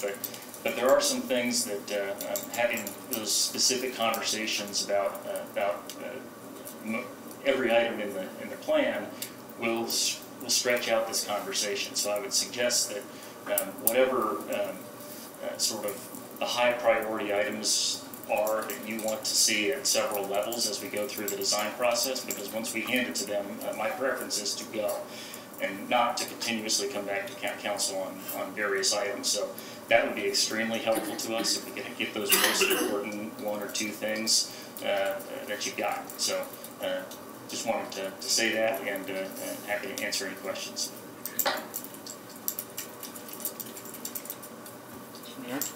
Mr. So are you asking us to bring those to you on Thursday, or? I think it'd be helpful to know those on Thursday, yes, if you could, if you have some just main priorities that you've got on elements of this, some that might be more important than others. There are things like, you talked about the utilities earlier, right? You know, we have estimated, Stantec has estimated a 3-inch meter requirement. Now, that's a preliminary estimate, but it's causing about an $85,000 expense. And we're only going to use about 15% of that water on a monthly basis. So we're not going to come close to our minimum. So there's some inefficiency areas where we would prefer to just try to fix the problem. That may be exactly what you said, which is a combination of a structural restroom system and porta potties, something like that, whatever makes sense. So. And also with our one-on-ones with you, you did show me some modifications to the plan that I liked, having to do with parking and that kind of thing, and then also entry pavilion. So that's good. I'd like to get maybe some conversation on all that going, but I want to make sure we move forward on this part of the pavilion part of it as well. So, Mr. Pugways.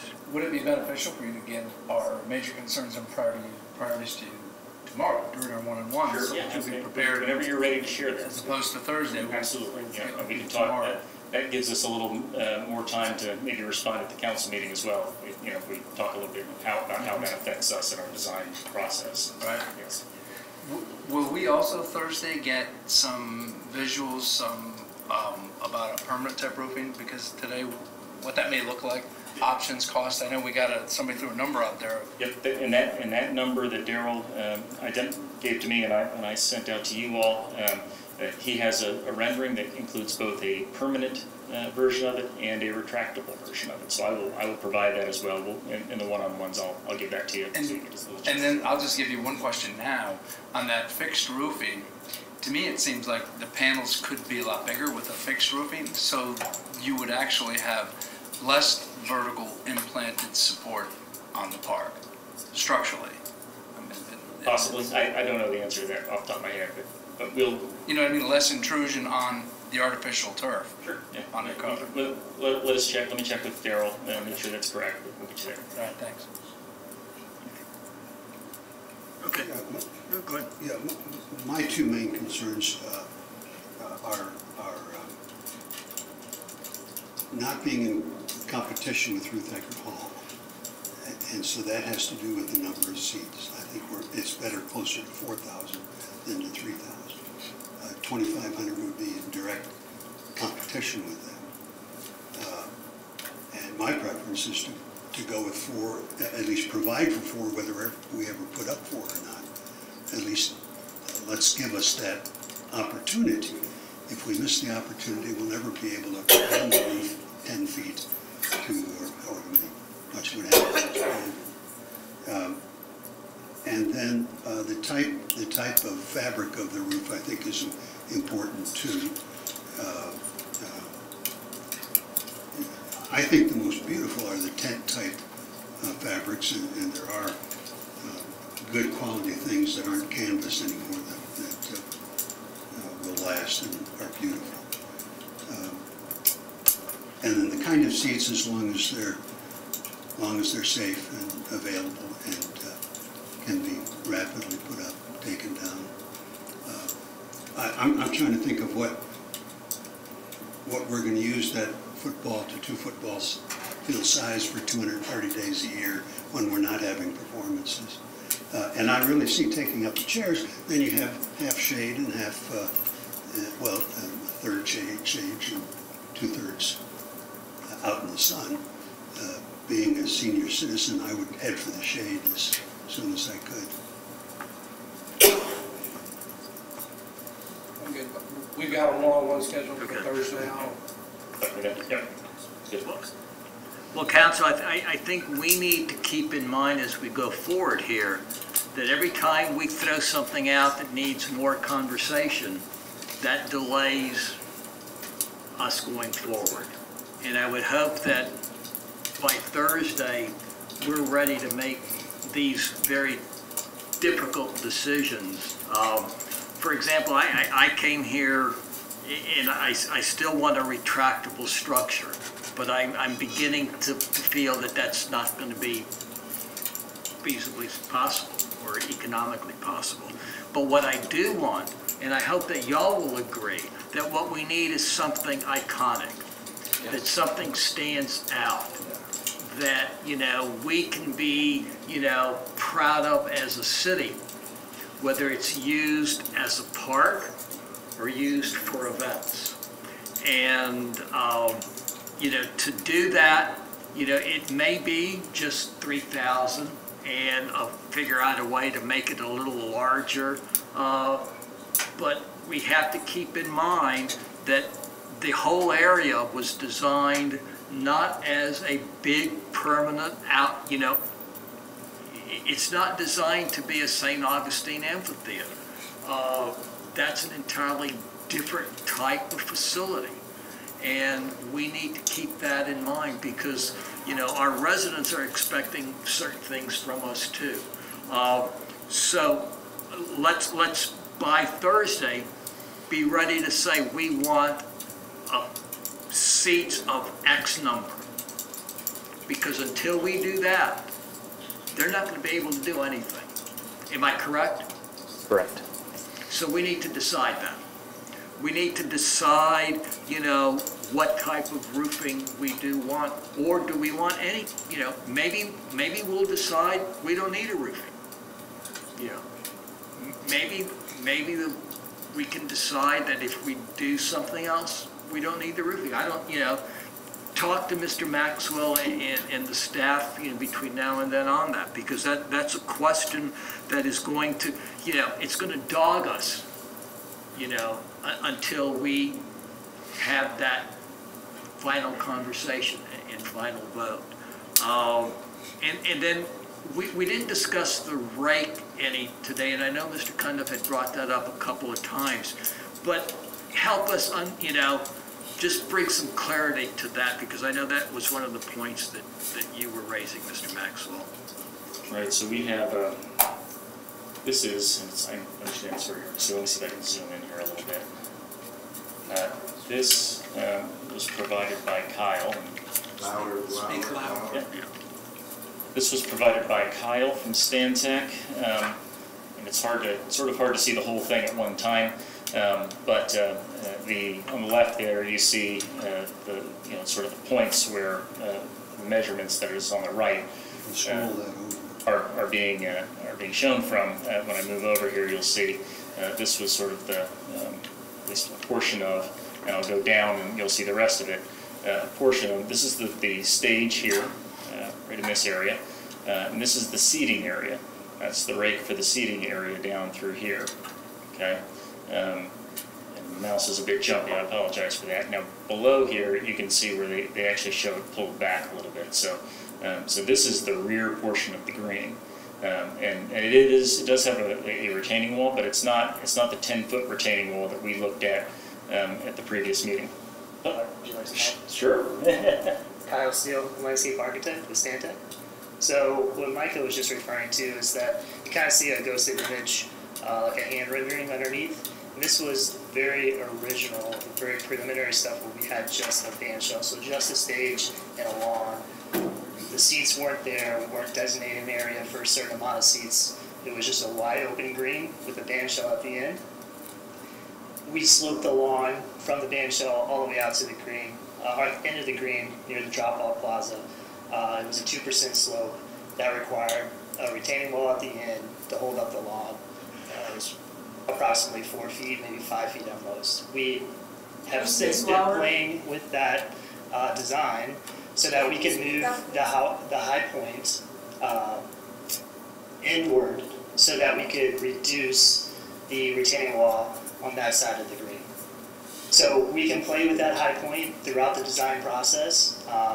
The movement in the lawn is only going to be about a foot or two in the lawn area itself, not the seating area. You're not going to obstruct views in that area. People will be on blankets, people will be standing. It's a more casual event that takes place on that, you know, side of the aisle, if you will. So again, as we move forward with the design process, we can start to manipulate some of the slopes on the green. Now, the slopes that are in the seating area, the rate that we're referring to, those are set for visual, people being able to see over people, ADA view over top of standing people. And that is Chris from Schuler Shook has set those because he's the theater designer. Question for him? Yes. So with that 2% rate, I'm glad to hear that it's been compromised. We didn't want a 10-foot wall, even a 4-foot wall then becomes problematic. So let me ask you this. 2%, that's currently designed for 3,000 seats, correct? That is the seating area. That is from... That's the entire seating area. That entire seating area currently consists of being able to facilitate 3,000 seats, correct? Maybe Duncan has an answer. So here, this oval, that is the area designated for the 3,000 seats. Okay, so my question, an observation-based question would be, an additional 1,000 seats at a 2% rate is still going to be minimally intrusive at the end. Sure, because the further that we're going away from the stage, the wider you get with your seating area. And your points of elevation would adjust it. They would adjust, yeah. So we would essentially be higher. So you will be increasing the percent slope on the lawn, on the tail end, because you want to make sure that you're providing enough area in the lawn that's directed towards the stage, not directed away. Same thing with the seating area. Again, it's going to get a little bit wider as far as depth into the lawn, so you're going to take away your lawn a bit. I do not know how far.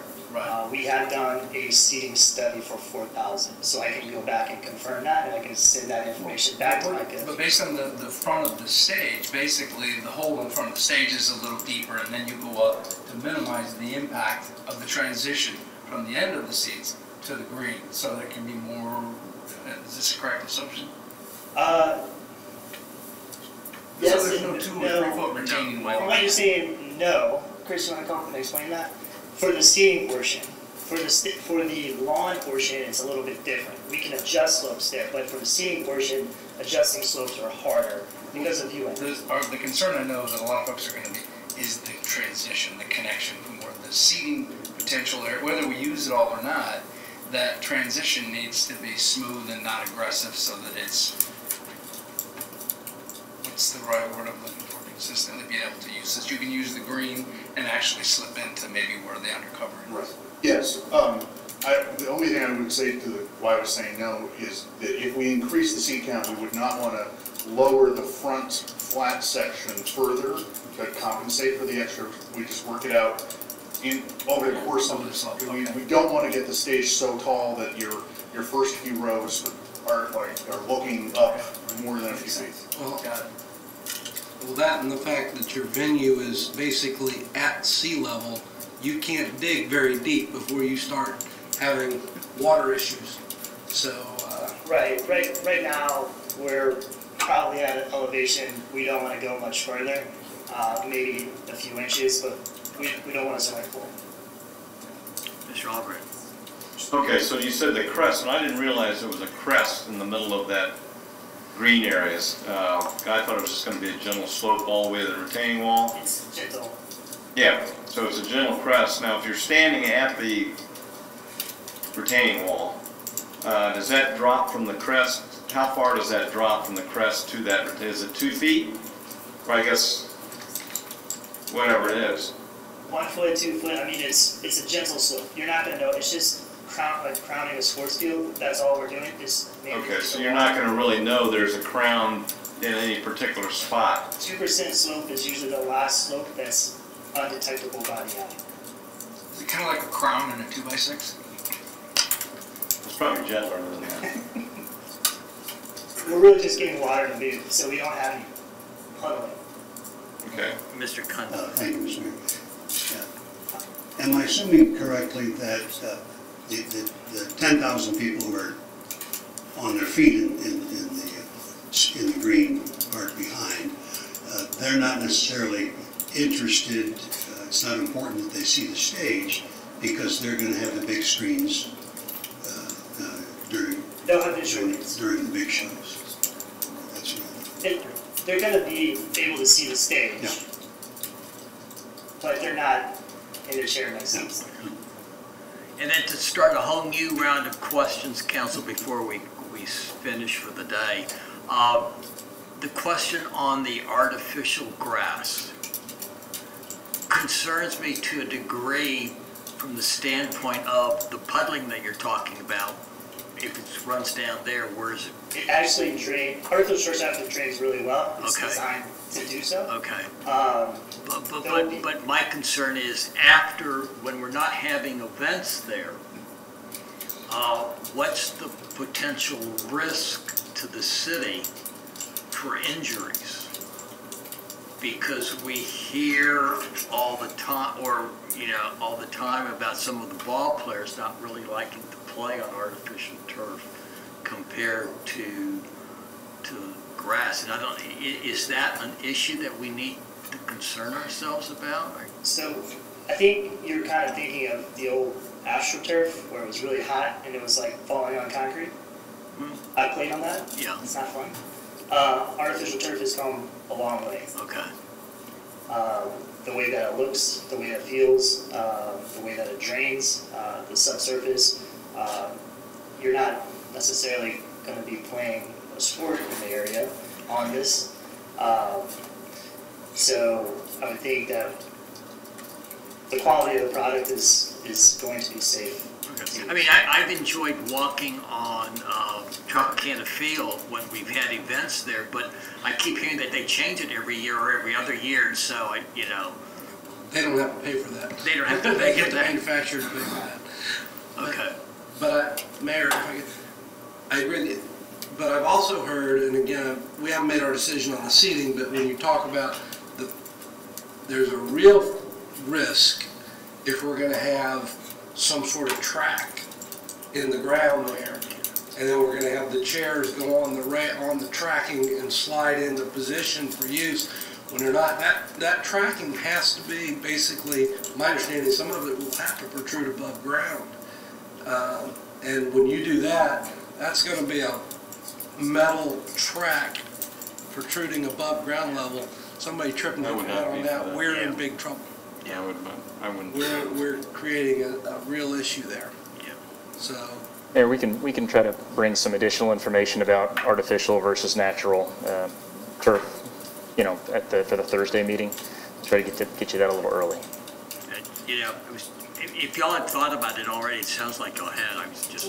We use it a lot in sort of, I won't say it's similar because this is obviously a unique project, but we use artificial turf a lot in different scenarios where we have a covering and we want that green sort of horizontal ground plane. We can't normally get because we don't have sun exposure. Question based on your comment. Oh, another. I'm sorry. You said it would prompt a whole other round of I know.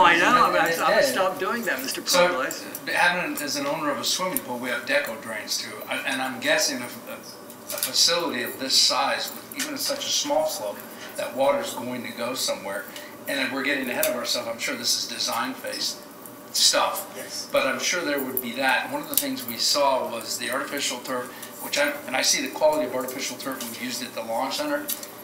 That's really nice stuff, and it's rubberized and it's soft. So I guess I'm thinking that might be the latest and greatest.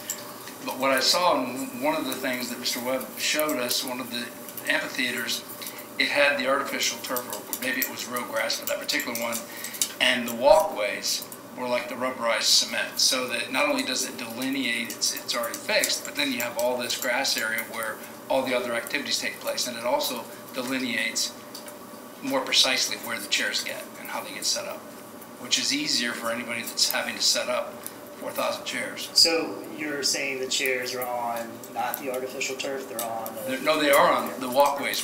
just the aisles are. Just the aisles, yeah. Yeah, that's something that we can accommodate in design. So. Okay. Thank you. Mr. Horton, Mr. Maxwell, do you need anything further from us? I don't need anything specific, but happy to talk to you next days. So what is your intent for Thursday night? Well, we'd like some direction on those items that I mentioned before, which I will run back through here.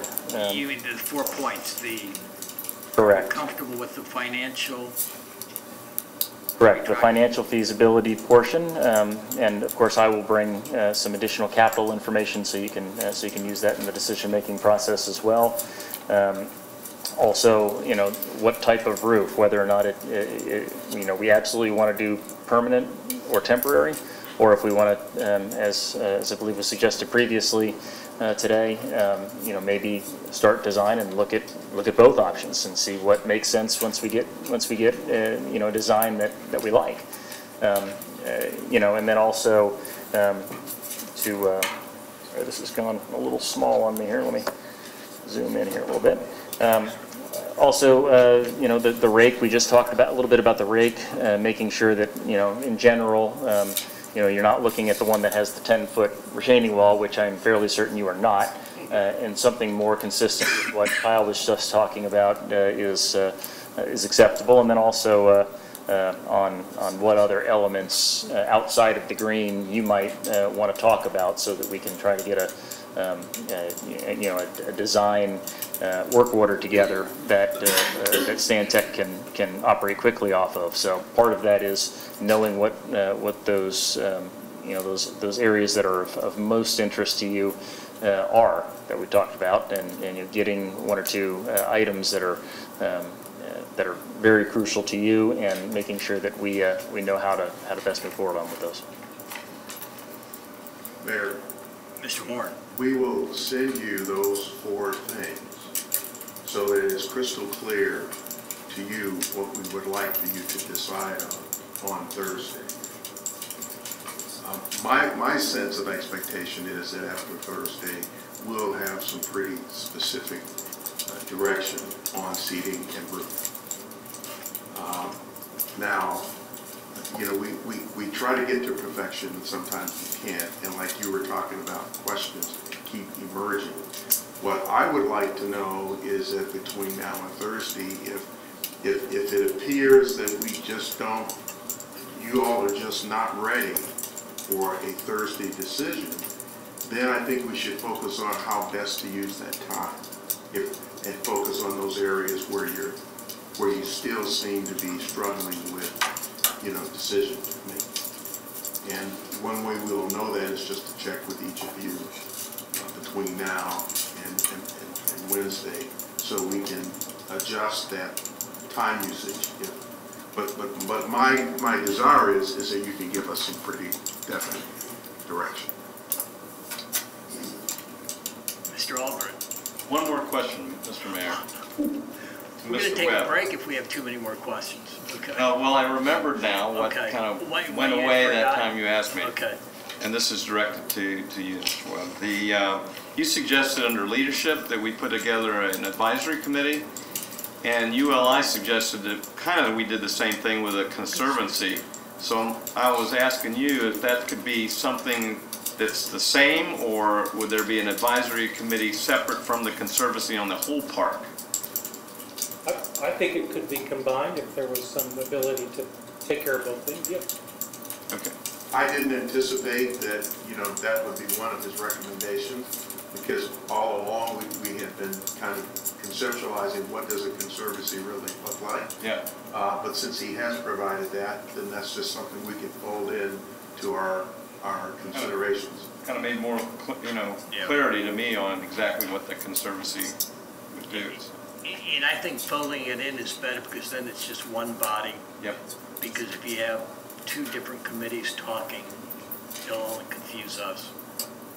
So in that context, I mean, I think it was a conservancy, at least in the plan, was conceived as managing the whole area. Correct. So he's not talking about managing the whole area. His advisory committee was primarily focused on the entertainment venue. It doesn't mean that that committee couldn't do that, but I just wanted to make that point so that's why I think we'll fold that into our conversation around the conservancy. Well, just a comment on that too, because we're looking at one aspect of this entire park right now, and that's this performance pavilion. Right. One of the things that is very important to us that sets Coachman Park different than Imagine Clearwater different than Coachman Park is that this should be a park that's used all the time. not just for performances, but there should be something going on all the time in the park. And that's why we're an underused park until we have performances, and then it's overused now. So I'd like to see, you know, all aspects of the park being talked about and what we can do to get more people to enjoy it, so. Mayor, just so everyone understands, both Duncan and Chris will not be in attendance on Thursday. That doesn't mean you can't ask them any questions. We can work together, and if you have any that come up that we need to talk to either of them about, we'll make sure that we get the answers to those questions, and we do have some conversation. It just won't be at the meeting here, and we'll have to work through it that way. But the folks from Stantec will be here, as will our staff. Okay. I had 3 questions. April Fools. I was going to say, I hope that's an April Fool joke, because I was going to take a recess. Well, I have one question that's not April Fool's. In the pro forma, which was not, am I acknowledging? Go ahead. Which was not in the pro forma, which Vice Mayor Cundiff brought up, was the naming rights. Do we have data information, what kind of revenue that generated to do that? For instance, we talked about utilities. Maybe Duke Energy pays for the roof and puts solar panels up there, which ultimately eventually pays the utility. I mean, is that ever, have you ever looked at something like that? So, right, we have not included naming rights in the operating pro forma. You have to do some work to figure that out. Sometimes naming rights are applied to the capital budget, other times they're applied to the operating budget. It depends on what kind of a deal you make. You know, if it's a deal where somebody writes a check for X million dollars, it makes more sense to apply that to the capital budget. Or sometimes it's more it's like a 5-year license agreement where a company pays an annual fee to put their name on something, in which case it's more appropriate to put that into the operating budget. But we have work to do to figure that out. Okay? We okay? Okay? Good. Okay? Okay? He does naming rights on page 27. It's there. It's part of the timeline. Mr. Hamilton? I'm good. Thank you very much. We are adjourned. Our meeting will be Thursday at 6 o'clock.